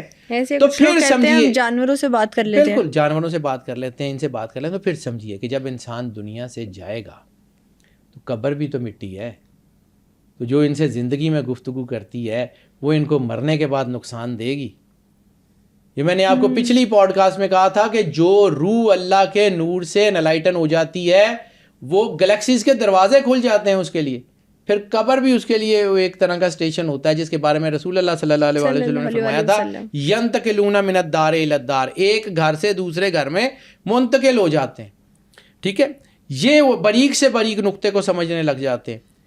یہ یعنی اللہ کہتا ہے کہ میرے بارے میں جو گمان کرو گے ویسا مجھے پاؤ گے. بے شک. تو ان کا گمان اللہ کے بارے میں اتنا پازیٹیو ہو جاتا ہے کہ یہ جو ہے وہ اپنا راستہ اس طرح کا ڈیولپ کر لیتے ہیں کہ لوگوں کو سمجھ ہی نہیں آتی. بالکل ویسے ہی جیسے لوگ جو ہے نا وہ چیزیں جو ہے وہ ان سے سمجھ ہی نہیں سکتے. پھر اگلا 9واں اسٹیج, اس کو کہتے ہیں سالیٹیوڈ, تنہائی. یعنی یہ اپنی ذات میں گم ہونا شروع ہو جاتے ہیں, حجرے بنا لیتے ہیں, تنہا ہونا شروع ہو جاتے ہیں. تنہا کیوں کہ لوگوں کی نیگیٹیوٹی ان کا راستہ روکنا شروع کر دیتی ہے, تو یہ تنہا ہوتے ہیں. لیکن اس کے باوجود بھی, اس کو کہتے ہیں, علامہ اقبال نے اس کے اوپر بہت کام کیا ہے, سخی سلطان بہو نے کام کیا ہے, جلوت در خلوت. یعنی ان کی تنہائی میں بھی ان کے پاس رش ہوتا ہے, روحوں سے, چیزوں سے, اپنے آپ سے, اپنے اندر کا ایک جہان جو ان کے ارد گرد ہوتا ہے. یعنی وہ میں نے ایک ابراہیم ادھم کا آپ کو ایک واقعہ سنایا تھا. بلخ کے بادشاہ تھے, حکم ہوا کہ بادشاہی چھوڑ اور جو ہے وہ جو ہے نا وہ چلا جا. حضور جو ہے وہ انہوں نے ابو بن ادم نے, جن کی ہم نے کہانی پڑھتے ہوتے تھے, ابراہیم بن ادم, انہوں نے اپنی بادشاہی چھوڑی اور جنگل میں چلے گئے. اب جنگل میں گئے تو ایک فقیر تھا وہاں بیٹھا ہوا, اس کو روزانہ 2 روٹیاں ملتی تھی. اس نے جب دیکھا کہ یہ فقیر ایک آ گیا ہے تو 2 روٹیاں اللہ کی طرف سے آتی ہیں, ایک اس کو دینی پڑے گی. تو اس نے کہا نہیں یار میرے پاس نہ بیٹھ, تو کہیں اور چلا جا. وہ جنگل میں اندر چلے گئے, کہیں اور بیٹھ گئے. تھوڑی دیر بعد, اب یہ اللہ بھی نا لوگوں کو دکھاتا ہے کہ کیا چیز تھی. میں نے آپ کو کہا تھا کہ اللہ کسی کے وسیلے سے کسی کو رزق دے رہا ہوتا ہے, پچھلی پوڈ کاسٹ میں بھی ذکر کیا تھا حاج ولی میں. تو اس میں جب وہ آگے گئے تو اس نے دیکھا رات کو جب اس فقیر کی آنکھ کھلی تو اس نے دیکھا کہ جنگل میں دور تک روشنی ہے. اس روشنی کی طرف گیا تو دیکھا کہ وہی ابراہیم بن ادم ایک جگہ بیٹھا ہوا ہے, اس کے گرد خدمت گار ہیں, وہ جنگل کے اندر روشنی ہے, جنگل کے اندر چیزیں پک رہی ہیں, لوگ اس کی خدمت کر رہے ہیں. وہ پریشان ہو گیا. اس نے کہا یا اللہ میں اتنے سال سے جنگل میں بیٹھا ہوا ہوں اور تو نے مجھے یہ اتنی نوازش نہیں کی اور یہ آج آیا تو اس کو دے دیا. تو جو جواب آیا نا اس میں بہت ساری چیزوں کے راز ہیں. اب یہ کچھ لوگ کہتے ہیں جی حقیقت ہے, نہیں ہے. میں پھر کہتا ہوں کہ میں اس کی وکالت نہیں کر رہا ہوں, لیکن سمجھیں اس کی فلسفی کیا ہے. تو اللہ نے کہا کہ تو نے اللہ کی خاطر 2 روٹیاں چھوڑی تھی, اللہ نے آج تک بند نہیں کی, اور اس نے اللہ کی خاطر بادشاہی چھوڑی ہے, تو میں کیسے اس کو اکیلا چھوڑ دوں. سبحان اللہ. تو پھر اس فقیر نے ریگریٹ کیا کہ میں شاید اس کو اپنے پاس بیٹھنے دیتا تو یہ میرے پاس بھی ہوتا. اس وقت اللہ نے کہا کہ نہیں, اب اس کو جو حکم تھا وہ ہو گیا, وہ اب یہ تیرے پاس واپس نہیں جائے گا. سو یہ جو ہوتا ہے نا اپنی ذات میں گم ہو جاتے ہیں, اپنی کمپنی سے فائدہ اٹھاتے ہیں. ایسی صورت میں لوگ جو ہے نا وہ پھر ان کو پاگل دیوانہ کہنا شروع ہو جاتے ہیں. یہ تو دیوانے ہیں جی, یہ تو ایسے ہی ہیں, یہ تو ان کے پاس تو کچھ ہے ہی نہیں. کیونکہ ان کا دولت کمانے کی بظاہر وہ ایسی حرکتیں کر رہے ہوتے ہیں کہ ان کو دولت سے کوئی سروکار نہیں ہوتا. یعنی جیسے سخی سلطان بہو کے بارے میں کہا جاتا ہے کہ آپ فصل لگاتے تھے, ہل چلاتے تھے, محنت کرتے تھے, فصل پکنے والی ہوتی تھی تو آپ چھوڑ کے چلے جاتے تھے, لوگ کاٹ کے بیچ لیتے تھے. ان کو اس بات سے سروکار نہیں ہوتا. لوگ ان کو جو ہے نا وہ جو ہے دیوانہ کہتے ہیں. جیسے حضرت سخی سلطان بہو کی جو ہے وہ سیرت حیات میں یہ لکھا ہوا ہے کہ لوگ ان کو باہو چلا کہتے تھے, کہ وہ فصل لگاتے تھے چھوڑ جاتے تھے. تو یہ لوگ جو ہے نا پھر اپنی ذات میں، یعنی علامہ صاحب نے بھی کہا تھا نا، آنکھ جو کچھ دیکھتی ہے لب پہ آ سکتا نہیں، محو حیرت ہوں کہ دنیا کیا سے کیا ہو جائے گی. وہ اپنے اندر کی دنیا کی بارے میں بات بھی کر رہے تھے. بظاہر کی دنیا تو ٹھیک تھی، اپنے اندر کی دنیا کیا سے کیا ہو جائے گی. پھر اسی طرح وہ بہت ساری ایسی چیزیں ہیں جس میں جو ہے وہ جاننا شروع کر دیتے ہیں. پھر ایک علامہ صاحب کی ایک بڑی خوبصورت نظم ہے فارسی کی، اس کا عنوان ہے تنہائی، پیام مشرق میں. وہ پڑھنے والی نظم ہے. وہ چونکہ فارسی نہیں آتی تو شاید اس کا ترجمہ اتنا نہ ہو، کیونکہ میں نے شوق سے فارسی پڑھی، عربی پڑھی. آج میں یہ جو عربی فارسی کتابوں کے حوالے دیتا ہوں، میں نے پڑھی ہے تو بیٹا میں اسے حوالے نکالتا ہوں نا، ورنہ زبانی کلامی تو اردو میں تو اتنی چیزیں ہیں ہی نہیں. بالکل. اب وہاں پہ ایک نظم ہے تنہائی، اس کو پڑھیے. یعنی اس میں مختلف اجرام ہے کہ چاند نے کہا کہ میرے اندر کتنی روشنی ہے، اتنے ستارے ہیں، لیکن ان سارے ستاروں میں تنہا ہوں، اکیلا ہوں. پھر اس کا آخری جو ہے نا بند، وہ بڑا خوبصورت ہے کہ علامہ صاحب کہتے ہیں کہ میں نے اپنے اندر دیکھا اتنی دنیا میرے ارد گرد ہے، لوگ مجھ سے پوچھنے آتے ہیں، لیکن جو میں جاننا چاہتا ہوں اس کا میرے پاس جواب ہی نہیں ہے. جو میں سب کچھ کرنا چاہتا ہوں اس کا میرے پاس جواب ہی نہیں ہے. وہ بڑے درد کی وہ پوری بیان کرتے ہیں. اس کو کہتے ہیں کہ میں پھر اپنے اللہ سے رجوع کیا، تو میں اللہ کے پاس گیا، تو میں نے اللہ کو کہا کہ مجھے اتنا درد دے دیا میرے دل میں، اتنا کچھ دے دیا، مجھے اتنا کچھ سمجھ آتا ہے، میری اتنی بصیرت دے دی ہے مالک، میں کس کو بیان کروں؟ لوگ سن ہی نہیں سکتے، لوگ سمجھ ہی نہیں سکتے، میں کیا کروں؟ تو اس کا جو آخری جملہ بنتا ہے نا، وہ کیا کمال کا ہے. وہ کہتے ہیں کہ اللہ کے پاس گیا اور اللہ کو دیکھا، تو اس کا جو فارسی کا جملہ تبسم بر لب اوست، کہ اللہ مسکرایا وہ ہیچ نہ گفت، اور اس نے کچھ نہیں کہا.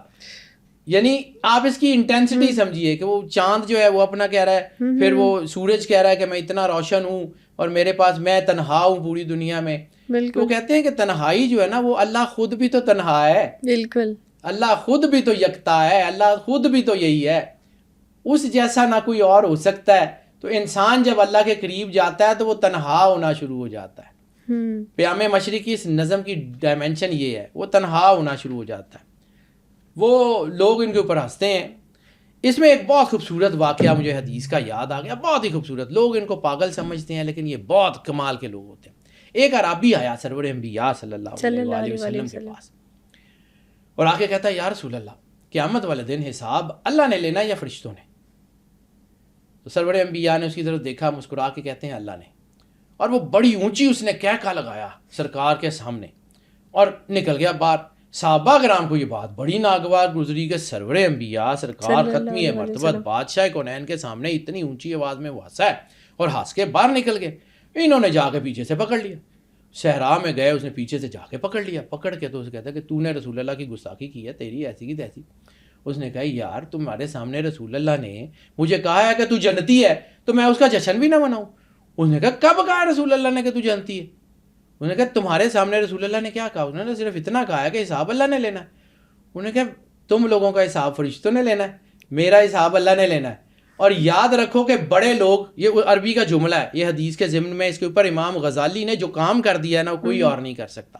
امام غزالی پڑھنے والا بیٹا، ہم لوگ اس کو پڑھتے نہیں ہیں. جو علامہ صاحب نے کہا تھا نا کہ فلسفہ رہ گیا تلقین غزالی نہ رہی، رہ گئی رسم اذاں روح بلالی نہ رہی، آج ہمارے اندر وہ نہیں رہا. تو جب انہوں نے کہا کہ مجھے تو رسول اللہ نے جنت کی بشارت دی ہے اور تم لوگ کہتے ہو کہ میں ہنسا کیوں ہوں؟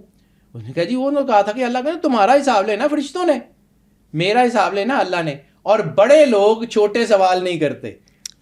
سبحان اللہ، کیا بات ہے. یہ اس کا وہ کہتے ہیں نا، یہ اس کے اوپر حسن ظن کے ضمن میں داتا سرکار نے بھی اس کے اوپر کام کیا کہ بڑے لوگ چھوٹے سوال نہیں کرتے. اللہ نے چھوٹی چھوٹی چیزیں مجھ سے پوچھنی، بڑی میں نے کی نہیں، میں تو جانتی ہوں. وہ اس کا حسن ظن تھا، اس کا وہ کیا تھا، یہ جو پرسیو کرنے کا پرسیونس. یہ لوگ تو اس کو بیوقوف سمجھ رہے تھے کہ رسول اللہ نے اس کو تو یہ کہا ہی نہیں سرکار ختمی مرتبہ نے کہ تو جنتی ہے، یہ لفظ تو بولا ہی نہیں. لیکن اس کو جو کہا اس نے اس سے پرسیو یہ کیا، وہ تو لفظوں پہ جا رہے تھے، وہ لفظوں کے مطلب پہ گیا. وہ سولیٹیوڈ ہے جو ان لوگوں میں تھا. یہ وہ ہے جو انسان جو ہے نا اس کے اندر. اب 10ویں چیز ہے ویلیو آف لائف. آپ کو اس زندگی کا مطلب سمجھ آنا شروع ہو جاتا ہے کہ آپ زندہ کیوں ہیں. وہ جو علامہ صاحب نے کہا تھا خدائے زندہ زندوں کا خدا ہے. آپ زندگی، وہ جو علامہ صاحب کا ایک فارسی کا مصرع ہے، زندگی زندہ شود از بندگی، کہ زندگی تب بنتی ہے جب آپ بندگی کرتے ہیں. تو پھر اسی طرح یہ آپ کو آدم کے اندر کیا ہے؟ روح. وہی جو اللہ نے کہا تھا آدم کر دوں. تو جو اللہ کا دم ہے، جو اللہ کا جو ہے وہ انفاس ہے، وہی تو روح ہے، امر الہی ہے. تو اس روح کی عزت، اس روح کی طاقت، اس روح کی انرجی، اس سانس کی، وہ جو سخی سلطان بہو نے کہا تھا سینے دے وچ مقام ہے کیدا، سینے وچ مقام ہے کیدا، سانو مرشد گل سمجھائی ہو، اے ہو سا جو آوے جاوے ہور نہیں شے کائی ہو، اینو اس میں اعظم آکھن، اے ہوئی سر الہی ہو. یہ جو زندگی ہے، اے ہو موت حیاتی باہو، اے ہو بھیت الہی ہو. انسان کے اندر یہ جو لائف ہے نا، دمادم رواں ہے یمے زندگی. علامہ صاحب کو آپ نہیں پڑھتے نا بیٹا تو ظلم کرتے ہیں. بالکل اپنی تخلیق کا مقصد سمجھیں گے تو کوئی ڈائریکشن ملے گی. وہ دمادم رواں ہے یمے زندگی، اس کو سمجھیں کہ یہ آپ کے اندر جو روح ہے یہ امر الہی ہے، اس کی عزت کریں. اپنی زندگی کو کسی پازیٹیو مقصد کے لیے کریں. آپ کو ویلیو آف لائف کا پتہ لگ جاتا ہے، آپ کو ویلیو آف ٹائم کا پتہ لگ جاتا ہے، آپ کو اپنی ذات کا پتہ لگ جاتا ہے آپ نے کرنا کیا ہے. تخلیق آدم کا مقصد جو ہے نا وہ کچھ اور تھا. وہ جو سخی سلطان بہو نے کہا جو دم غافل سو دم کافر، سانو مرشد سمجھایا. یہ جو انسان کے اندر پھر یہ جو ہے نا یہ بنتا ہے نا، تو پھر انسان کو اپنی لائف کی ویلیو سمجھ آتی ہے. 11ویں سٹیج یہ ہے living in the world of thoughts. اپنے ہی خیالات کا جہان انسان تخلیق کرتا ہے اور پھر اس کے اندر رہتا ہے. تخیل کا دروازہ کھل جاتا ہے. وہ ایک مصرع جب میں نے آپ کو لا آف اٹریکشن میں کہا تھا، تصور میں وہ طاقت ہے جو تصور میں نہیں آتی. تصور میں وہ طاقت ہے جو آپ کے تصور میں نہیں آ سکتی. تو اس لیے وہ آپ کا جو تصور ہے وہی مکاشفہ ہے، وہی مراقبہ ہے، وہی سارا کچھ ہے. وہی یعنی اللہ کو آپ ویسے دیکھ نہیں سکتے، لیکن اللہ کا نور جب آپ سے انٹریکٹ کرتا ہے تو جس طرح ایک ڈاکٹر کسی دوسرے ڈاکٹر کا نسخہ دیکھ کے یہ جان لیتا ہے کہ بیماری کیا ہے، اس نے بیماری کون سی، دوائی کون کون سی لکھی ہوئی ہے، اسی طرح یہ لوگ جو ہے وہ اس کے اندر کی چیزوں کو دیکھ کے جان لیتے ہیں کہ اصل مسئلہ کیا ہے. یہ اپنے خیالات سے اللہ کی ماہیت کو سمجھنے کے قابل ہو جاتے ہیں. تبھی ہم نے بات کی تھی کہ ٹیلی پیتھی بھی تبھی ممکن ہوتی ہے. ایسے ہی ہے، یہ اللہ کا نور ہے نا جو بیٹا چیزوں کو بدلتا ہے. چیزیں پھر آپ کہتے ہیں کہ آپ کا تصور جو ہوتا ہے، فقیر دعا کرتا ہے چیزیں بدل جاتی ہیں. یعنی آپ صرف تصور کرتے ہیں تو چیزیں چینج ہونا شروع ہو جاتی ہیں. کیوں؟ آپ کے اندر اللہ کا نور ہوتا ہے، گھر سے تھوڑی آتا ہے. آپ کو وہ اللہ کا نور روشن کرتا ہے، آپ اس سے مزین ہوتے ہیں، پھر آپ کی دعا میں تاثیر ہو جاتی ہے. پھر آپ کسی کے جو ہے وہ ہاتھ رکھتے ہیں تو دکھ دور ہو جاتے ہیں. وہ کہتے ہیں کہ جتھے پیر ہوتے خیر، وہ فقیر وہاں سے چلا جاتا ہے. گرو نانک دیو جی مہاراج جو ہیں وہ ان کا وہ واقعہ نہیں آپ کو میں نے بتایا تھا کہ ایک جگہ جو 1000 سال سے ویران تھی، وہاں گھاس بھی نہیں اگتی تھی، آپ تشریف لائے تو وہاں باغ لگ گیا. تو کیا تھا ان کے پاس؟ جتھے پیر اتھے خیر. وہ نور سے، اللہ کے نور سے مزین تھے. وہ نور ماحول کو بدلتا ہے. انلائٹنمنٹ آف ہورائزن کی بات کرتے ہیں تو فقیر اللہ کے نور سے نوری ہوتا ہے. وہ جہاں بیٹھتا ہے وہاں اللہ کے نور کی جذبہ پیدا ہونا شروع ہو جاتا ہے. لوگوں کے دل گرمائے جاتے ہیں، لوگوں کے اندر محبت سرور انبیاء پیدا ہونا شروع ہو جاتی ہے. کیوں؟ نئی سوچ کا دروازہ کھولتا ہے فقیر. وہ دروازے کھولتا ہے، وہ دروازے کھولنے کا ہی کام کرتا ہے. وہ سوچ کے دروازے کھولتا ہے. وہ وہاں سے کھولتا ہے جہاں سے آپ کو اندازہ بھی نہیں ہوتا. اسی لیے کہتے ہیں نا کہ صرف رزق دولت نہیں ہے، یہ لفظ بھی رزق ہوتے ہیں. یہ جس کے نصیب کے ہوتے ہیں اس تک پہنچ جاتے ہیں، جس کے نصیب میں نہیں ہوتے اس کے اوپر سے گزر جاتے ہیں. 10 لاکھ لوگ سنتے ہیں، ان کے لیے ہوتا ہی نہیں ہے. علم بھی رزق ہے. وہ علم ہی تو اصل رزق ہے. تبھی تو سرور انبیاء نے اپنے آپ کو اپنا تعارف مدینۃ العلم سے کروایا. اسی طاقت سے، یعنی اسی جو یہ پاورز ملتی ہیں، اس سے کشف القبور آ جاتا ہے. یعنی اولیاء اللہ جو ہے وہ انٹریکٹ کرتے ہیں، وہ چیزوں سے انٹریکٹ کرتے ہیں. یعنی میں نے بہت شروع سے شروع کیا کہ وہ روحیں ہوتی ہیں، پھر وہ کرتی کیا ہیں، پھر ان کے اوپر سٹیجز کیسے آتی ہیں، اور پھر یہ وقت آ جاتا ہے کہ وہ لوگوں کی جو ہے وہ گائیڈنس کا باعث بن جاتے ہیں. روحانی پیغام بھیجتے بھی ہیں، وصول بھی کرتے ہیں. کشف اور مکاشفے کی طاقت ہوتی ہے. وہ اولیاء سے باتیں کرتے ہیں. یعنی اس کا سب سے بڑا درجہ سرور انبیاء صلی اللہ علیہ وآلہ وسلم، ابراہیم علیہ السلام کی تربت پہ ابراہیم علیہ السلام سے ملاقات ہوئی، مقام محمود پہ بھی ہوئی. ٹھیک ہے. حضرت موسیٰ علیہ السلام سے ان کی تربت میں بھی ملاقات ہوئی، چوتھے آسمان پہ بھی ہوئی. حضرت عیسیٰ علیہ السلام سے فلسطین بیت المقدس میں بھی ملاقات ہوئی, چوتھے آسمان پہ بھی ہوئی. تو اگر سرور انبیاء صلی اللہ علیہ وآلہ وسلم اس کی سپرلیٹو ڈگری ہیں, تو وہ لوگ جو ان کے قریب ہیں اس میں 1%, 1.1% کچھ نہ کچھ تو نور سرور انبیاء کو ہوگا جس سے وہ یہ چیزیں کرتے ہیں. وہ گھر سے تو نہیں لاتے نا, یعنی چاند بھی خود سے روشن تو نہیں ہے, وہ سورج کی انرجی سے روشن ہوتا ہے نا. تو سورج تو اللہ ہے, یعنی اس پوری کائنات کا نظام جو ہے وہ سارا کچھ چلاتا کون ہے؟ وہ اللہ ہے. واللہ نور السماوات. تو فقیر اگر روشن ہے تو اللہ کے نور سے روشن ہے نا, گھر سے تھوڑی لاتا ہے. علم کا دروازہ بھی تو اللہ کے نور سے کھلتا ہے نا, گھر سے تھوڑی کھلتا ہے. اور 12ویں سٹیج جو ہوتی ہے نا, وہ ہوتی ہے ایگو, نفس. وہ اپنے نفس کا مقابلہ شروع کر دیتے ہیں. یہ 12ویں سٹیج ہے, یہ ریئر ہے, یہ عام لوگوں کو بالکل بھی سمجھ نہیں آتی. یعنی لوگوں کے اندر ایگو کو سمجھ لیتے ہیں, تکبر سے دور ہونا شروع ہو جاتے ہیں, بے حسی ان کی زندگی سے نکل جاتی ہے, اور بے حس لوگوں کو یہ پسند بھی نہیں کرتے. تو ایسے انسان میں انا زیرو ہوتی ہے, اپنی ذات کا وہ جنازہ پڑھ چکا ہوتا ہے. یہاں پہ آ کے وہ اپنے نفس کا جنازہ پڑھ چکا ہوتا ہے, اپنی ذات کا. وہ جس کے بارے میں سرکار ختمی مرتبت کی حدیث سے میں نے ذکر کیا بار بار, موتو قبل ان تموتو, مر جاؤ کہ اس سے پہلے تمہیں موت آ جائے.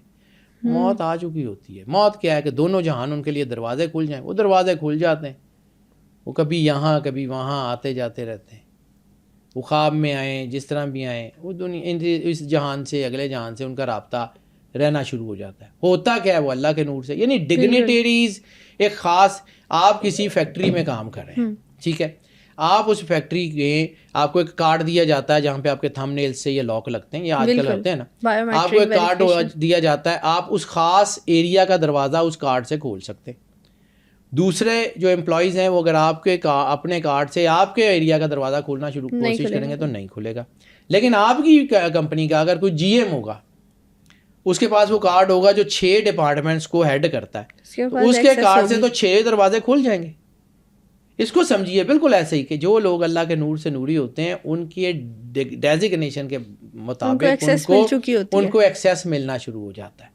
ٹھیک ہے, یہ تیر سیر اپنی مرضی سے نہیں کرتے, اللہ کا نور لے کے جاتا ہے. ان کو وہ ڈیزگنیٹو کارڈ ملنا شروع ہو جاتے ہیں, یا ان کے عہدے اس کی طرف بڑھتے ہیں تو ان کو وہ کارڈز, ان میں ایکسیس بڑھنا شروع ہو جاتا ہے. یعنی آپ اب بینک میں پیسے جمع کرا دیں, زیادہ پیسے ہوں گے تو زیادہ بینیفٹ دے گا نا بینک آپ کو. تو جس بندے کے اندر اللہ کا نور زیادہ ہوگا, اللہ کی طرف سے اس کو بینیفٹ بھی تو زیادہ ہوگا. عام آدمی, یعنی ایک بندہ جس کے اکاؤنٹ میں 1000 روپے ہے, وہ بینک کو کہے کہ جی مجھے وہ فلاں وہ ریئر میں نے اسٹیک کھانے جانا ہے تو وہاں 50% کا ڈسکاؤنٹ لے کے دو, تو وہ بینک کیسے لے کے دے گا؟ تو جس کے اکاؤنٹ میں زیادہ پیسے ہیں وہ بینک کہے گا کہ جی ٹھیک ہے, ہم فلاں ریسٹورنٹ میں آپ کو 50% کا ڈسکاؤنٹ لا دیتے ہیں, یہ کیپ ہے, یہ کیپ ہے, جا کے کر لیں. وہ آپ کی اپنی جو ہے نا, وہ آپ کی فائنینشیل امیج جو ہے وہ اس کو ڈیسائیڈ کرتا ہے. تو دنیا میں ہم یہ چھوٹے چھوٹے کام کرتے ہیں, تو اللہ کا نور اگر آپ کے اکاؤنٹس میں ہوگا تو آپ کے لیے کون کون سے ایکسیس کھلیں گے آپ امیجن بھی نہیں کر سکتے. بہت بہترین طریقے سے, ٹھیک ہے, آپ امیجن ہی نہیں کر سکتے. اب ہم آپ یہ کہیں کہ جی ان کے لیے دروازے کیسے کھلتے ہیں, تو بھائی ہمارے لیے تو نہیں کھلتے. ہم تو عام سے لوگ ہیں, گناہ گار لوگ ہیں. جن کے لیے کھلتے ہیں ان کے اکاؤنٹ میں اللہ کا نور ہوتا ہے, اور وہ دروازے ان کے لیے نہیں کھلتے, وہ اللہ کے نور کے لیے کھلتے ہیں. اب کوئی یہ طاقت کو یہ تو نہیں کہہ سکتا کہ جی اللہ کے نور کے لیے کیوں دروازے کھلتے ہیں. وہ اللہ ہے, خالق ہے, کائنات کا مالک ہے, بنانے والا, جو مرضی کرے, کر سکتا ہے. ٹھیک ہے. اس لیے مغرور اور بے حس لوگ ان کی زندگی سے نکل جاتے ہیں, یہ خود بھی ہوتے ہیں, اور ان کی اپنے اوپر نظر ہوتی ہے, اپنی ذات سے ہر دم جنگ کر رہے ہوتے ہیں. حضرت سعدی شیرازی رحمۃ اللہ علیہ کی ایک جو ہے وہ ہے کہ آپ نے ایک دن اپنے نفس کے اوپر ایک بہت بڑا مراقبہ کیا, بڑے سال تیر سیر کرتے رہے, بوڑھے ہو گئے, مطلب ساری زندگی گزر گئی. اپنے نفس کے اوپر جو ہے نا وہ دھیان کیا تو وہ ایک بہت لاغر اور بہت کی چھپکلی کی طرح نظر آیا. تو انہوں نے اسے کہا کہ اتنے مراقبے کے بعد اب بھی تو زندہ. تو اس نے کہا کہ میں نے مرنا نہیں ہے, تیرے نور کی وجہ سے مجھے غذا ملنی بند ہوگی. جب میں نے آپ کو وہ لطائف کی بات کی تھی کہ یہ 5 جو ہے نا, یہ 6 لطائف اس کو گھیر لیتے ہیں, اس کا راستہ بند کر دے. جو آپ نے بات کی تھی کہ نفس پر قابو نہیں پانا, اسے سدھارنا ہے, اس کو مارنا نہیں ہے. تو وہ پھر وہ ہے, جیسے میں نے حضرت بایزید بسطامی کا ایک واقعہ سنایا تھا, تو لوگوں نے بڑی اس کے اوپر باتیں کی تھی کہ یہ کیا بات. حضرت بایزید بسطامی جب بسطام شہر میں تشریف لائے تو سارا شہر ان کے استقبال کے لیے آ گیا. بادشاہ بھی آ گیا, گورنر بھی اس علاقے کا آ گیا, لوگوں کے ہجوم لگ گئے. تو وہ رمضان کا ٹائم تھا، آپ نے اپنے جھولے سے روٹی نکالی اور کھانی شروع کر دی. جب لوگوں نے دیکھا کہ یہ کیا، یہ کون سا اللہ کا بندہ ہے یہ جو ہے نا یہ رمضان میں روٹی کھا رہا ہے، روزہ بھی نہیں رکھا ہوا، اور یہ کیا ہے، تو لوگ آہستہ آہستہ نکلتے چلے گئے. جب وہ اپنے مقام پہ پہنچے تو وہ اکیلے تھے، اور ایک ان کا وہ خادم تھا ساتھ، باقی کوئی بھی نہیں تھا. تو انہوں نے کہا حضور اتنے لوگ آئے ہوئے تھے، آپ نے یہ کیا کیا؟ اس نے کہا میں جب یہ اتنے رش میں دیکھا نا تو میں نے اپنے نفس کو دیکھا، وہ بہت طاقتور ہو گیا تھا.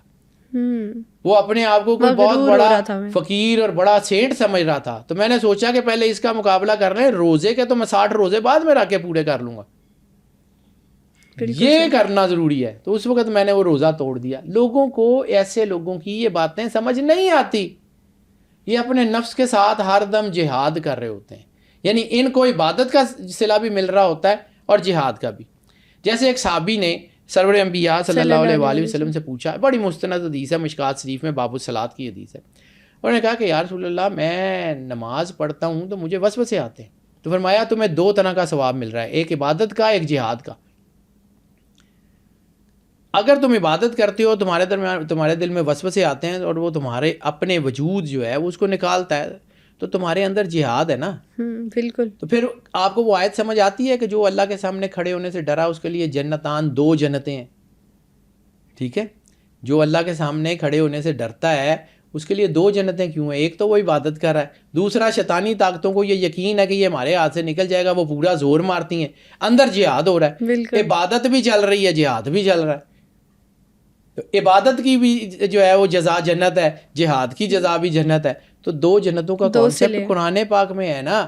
سمجھے نا یہ کیا چیز ہے. یہ اپنے نفس پہ قابو پانے لگ رہتے ہیں، پھر ان کی روح جاگ جاتی ہے، اور جب روح جاگ جاتی ہے نا تو پھر ان کے اندر کچھ نشانیاں ایسی آتی ہیں. یہ 12 سٹیجز میں نے جو بات کی ہیں، یہ 12 سٹیجز کے بعد ان کے اندر ان کی نشانیاں ہوتی ہیں جو بتاتی ہیں کہ ان کی روح جاگ رہی ہوتی ہے. وہ کمپیشن وکیشن سارا میں نے بتا دیا. سب سے پہلے کچھ لوگ اپنی زندگی میں کچھ چیزوں کو ترک کر دیتے ہیں.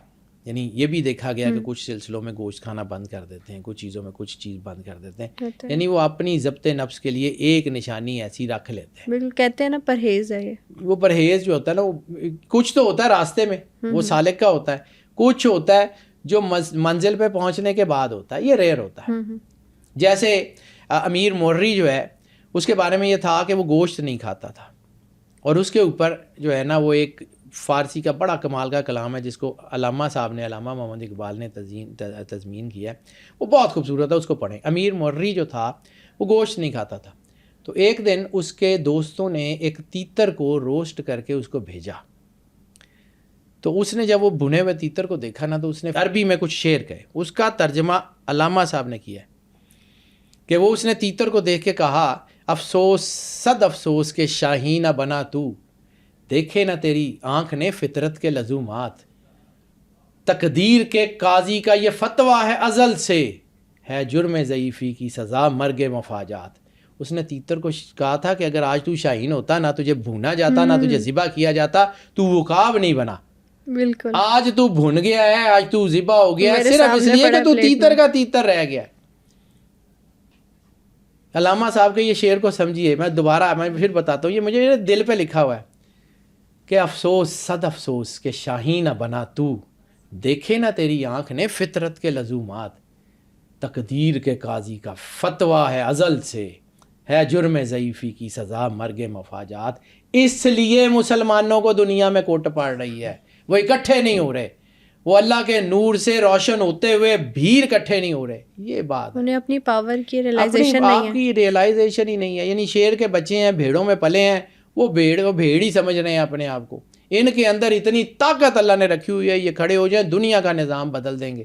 وہ جو علامہ صاحب کا میں نے شروع کیا، نکل کے صحرا سے جس نے روما کو الٹ دیا تھا، سنا ہے قدسیوں سے میں نے، وہ شیر پھر ہوشیار ہوگا یہ مسلمان.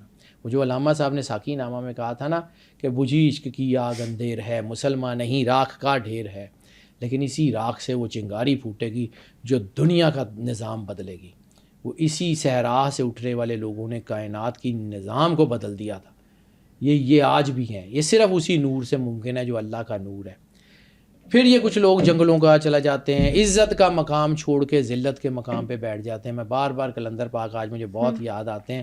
کلندر پاک سید صفدر علی بخاری رحمۃ اللہ علیہ میرے محسن بھی ہیں میری زندگی کے اوپر. آج میں جہاں بیٹھا ہوں ان کی مہربانی ہے, ان کی عطا ہے, ان کی مہربانی ہے, ان کا کرم ہے. انہوں نے مجھے بڑی چھوٹی ایج میں میرے سر پہ ہاتھ رکھا تھا. جس وقت بچے کو اتنی ہوش نہیں ہوتی, میٹرک کرنے کے بعد کتنی کوش ہوتی ہے. بالکل ایسے. ٹھیک ہے, یہ میں بات کر رہا ہوں پیچھے 1995 کی. ٹھیک ہے, 1995 94 کی بات کر رہا ہوں میں. تب سے ان سے میرا ایک تعلق تھا. تو ان کے ساتھ جو میرا ایک تعلق رہا, انہوں نے پھر یہ دنیا کہتی ہے کہ جی وہ ہیرا منڈی میں آ گئے. وہ اتنے بڑے رئیس تھے, اتنے بڑے رئیس کے اکیلے بیٹے تھے. یعنی ہم لوگ جب ان سے ملتے تھے تو ہمیں تو پتہ ہی نہیں تھا کہ وہ کتنے بڑے رئیس ہیں. وہ یہ للہ انٹرچینج ہے اسلام آباد جاتے ہوئے راستے میں, للہ کے قریب ہی ان کا مزار بھی ہے, وہاں ان کا آبائی گاؤں بھی ہے ڈوڈی تھل. اس کے سامنے جتنے پہاڑ ہیں نا یہ کلر کہار کے, اس میں جتنی کول مائنز ہیں وہ ان کی ہیں. ہیوج. گلزار بخاری جو ان کے والد صاحب تھے وہ ان کول مائنز کے اونر تھے. 4 ان کی بڑی کول کمپنیاں تھیں اور وہ سب سے چھوٹی کول کمپنی 369 ایکڑ کے اوپر تھی. ٹھیک ہے, یہ اتنے بڑے پہاڑ وہ ان کے پاس تھی. اور وہ سب کچھ چھوڑ کے, چودراہٹ چھوڑ کے, جنرل ضیاء نے ان کو جو ہے وہ سوشل ویلفیئر کے سلسلے میں وہ تمغہ دینے کا, انہوں نے کہا مجھے چاہیے ہی نہیں ہے. اسکول بنائے, وہ للہ جو گاؤں آج بھی پسماندہ ہے وہاں پہ سڑکیں انہوں نے اپنے پیسے سے بنائی. وہ ایک رئیس تھے, لیکن حکم ہوا کہ عزت کی جگہ چھوڑ کے ذلت کی جگہ پہ بیٹھ جا. وہ وہاں سے چھوڑ کے لاہور ہیرا منڈی میں آ کے بیٹھ گئے. دنیا نے ان کو گالیاں دیں. میں نے ان کی سیرت میں دیکھا کہ گالیاں کھا کے دعائیں کیسے دی جاتی ہیں. میں نے ان کو یہ کرتے ہوئے دیکھا ہے. کوئی نا اپنی انا تو انہوں نے قربان کر دی تھی. ان کو آج میں پڑھتا ہوں تو مجھے نظر آتا ہے کہ یہ لوگ کیسے ہوتے ہیں. وہ عزت کے مقام سے ہٹتے ہیں, ذلت کے مقام پہ جا کے بیٹھ جاتے ہیں. لیکن کس مقصد کے لیے؟ وہ ان بچیوں کی بیٹرمنٹ کے لیے. وہاں پہ تبلیغ کی جہاں کوئی کر نہیں سکتا تھا. وہ کبھی 2004 کی بات ہے, مسکرایا کرتے تھے کہ دیکھا بابے نے یہاں صفائی کر دی. یعنی آج وہ بازار خالی ہو گئے ہیں, وہاں کھانے پینے کی دکانیں ہیں, جو کچھ تھا وہاں پہ ختم ہو گیا ہے. کیونکہ وہاں پہ جو تھیں انہوں نے عزت سے شادیاں کرا دیں. آج وہ سینکڑوں بیٹیاں اپنے گھر میں عزت کے ساتھ آباد ہیں. یہ کیا, بہت بڑے امیر لوگوں کے ساتھ ان کی شادیاں کروائیں. ایک مجھے یاد ہے کہ وہ نام نہیں لیتا ڈیلیبریٹلی, ایک بہت بڑے جو ہے نا فوج کے ایئر فورس کے افسر تھے. ان کو ایک بیماری ہو گئی کوئی ایسی جس کا علاج ڈاکٹروں کے پاس نہیں تھا. تو انہیں لے گئے وہاں پہ, انہوں نے کہا کہ یہ کاکی تیرے لیے دعا کرے گی. اب فقیر امتحان کیسے لے رہا ہوتا ہے. وہ جو تھے وہ سید تھے. اچھا, وہ ایئر فورس کے آفیسر تھے, سید تھے اور بہت بڑے آدمی تھے. تو پھر وہ اس کو کہا نہیں کاکی تو اس کے لیے دعا کر. وہ لڑکی رو رہی تھی. میں اس موقع کا وہ رو رہی تھی, بابا میں گناہ گار ہوں, بابا میں گناہ گار ہوں, میری کون سنتا ہے. ان کا اللہ تیری سنے گا, تو دعا کر. وہ بس عجیب کیفیت ہوئی کہ اس بچی نے روتے ہوئے کہا کہ یا اللہ یہ کہہ رہے ہیں تو سن لے, میری تو اوقات نہیں ہے, میں تو گناہ گار ہوں. وہ پتہ نہیں وہ لمحہ تھا, وہ کیا تھا. وہ شاہ صاحب کی طبیعت اسی وقت سے سنبھلنا شروع ہو گئی. وہ اس کے بعد ٹھیک ہو گئے. جب وہ ٹھیک ہو گئے تو پھر بابا جی نے ان کو کہا کہ یہ تیری محسن ہے, اس کے سر پہ عزت کی چادر رکھ. آج بھی وہ بیٹی ان کے گھر میں عزت سے آباد ہے, آج بھی وہ ان کی بہو ہے. وہاں سے نکال کے لوگوں کو عزت کی جگہ پہ, یعنی آپ عزت کی جگہ چھوڑ کے وہ ذلت کے مقام پہ آ جاتے ہیں اور ذلت کے مقام سے لوگوں کو نکال کے عزت کے مقام پہ بھیجنا شروع کر دیتے ہیں. یہ وہ لوگ ہوتے ہیں جو اللہ کے نور سے نوری ہوتے ہیں. یہ گھر سے نہیں لاتے. ہم منہ پھاڑ کے ان کو کہتے ہیں کہ جی ان کے پاس تو ہے ہی کچھ نہیں, تو ان کے پاس اللہ کا نور ہے اور کچھ نہیں ہے. بیٹا یہ بتانا تھا جو میں آپ کو جس کے لیے میں بات کر رہا تھا کہ وہ روح کہاں سے انلائٹن ہوتی ہے, اس کے اوپر کیا بیتتا ہے اور آخر میں اس کو انعام کیا ملتا ہے. یہ اتنی سی بات ہے اور کچھ نہیں. ویسے تو یہ لامتناہی کا سفر ہے, اس کے اوپر بات کرتے رہیں تو ہر ڈائمینشن سے آگے اگلی ڈائمینشن کھلتی چلی جاتی ہے. اس لیے میں نے بہت سی ڈائمینشنز جو ہیں وہ چھوڑتا ہوا آگے آ گیا ہوں کہ اس کے اوپر بات کرنا نکل جاتے ہیں نا تو ہم اصل ٹاپک سے ہٹ جاتے ہیں. اتنی کی معروضات تھیں جو میں نے پیش کر دی ہیں. ایسی ہے سر, لیکن تھینک یو سو مچ. آج کے پوڈ کاسٹ میں نا ہم نے یہاں سے اسٹارٹ لیا تھا کہ روح کے بیدار ہونے کی کیا خصوصیات ہوتی ہے. بہت ہی خوبصورت اور انٹرسٹنگ وے میں آپ نے سارا پوڈ کاسٹ ہمیں سمجھایا. Thank you so much. Welcome. آج کے ایپیسوڈ میں ہم نے روح کے بیدار ہونے کی سٹیجز اور ان کے سائنس پر بات کی. آپ نیکسٹ ایپیسوڈ کس ٹاپک پر دیکھنا چاہتے ہیں ہمیں کامنٹ سیکشن میں ضرور بتائیے گا. Stay tuned.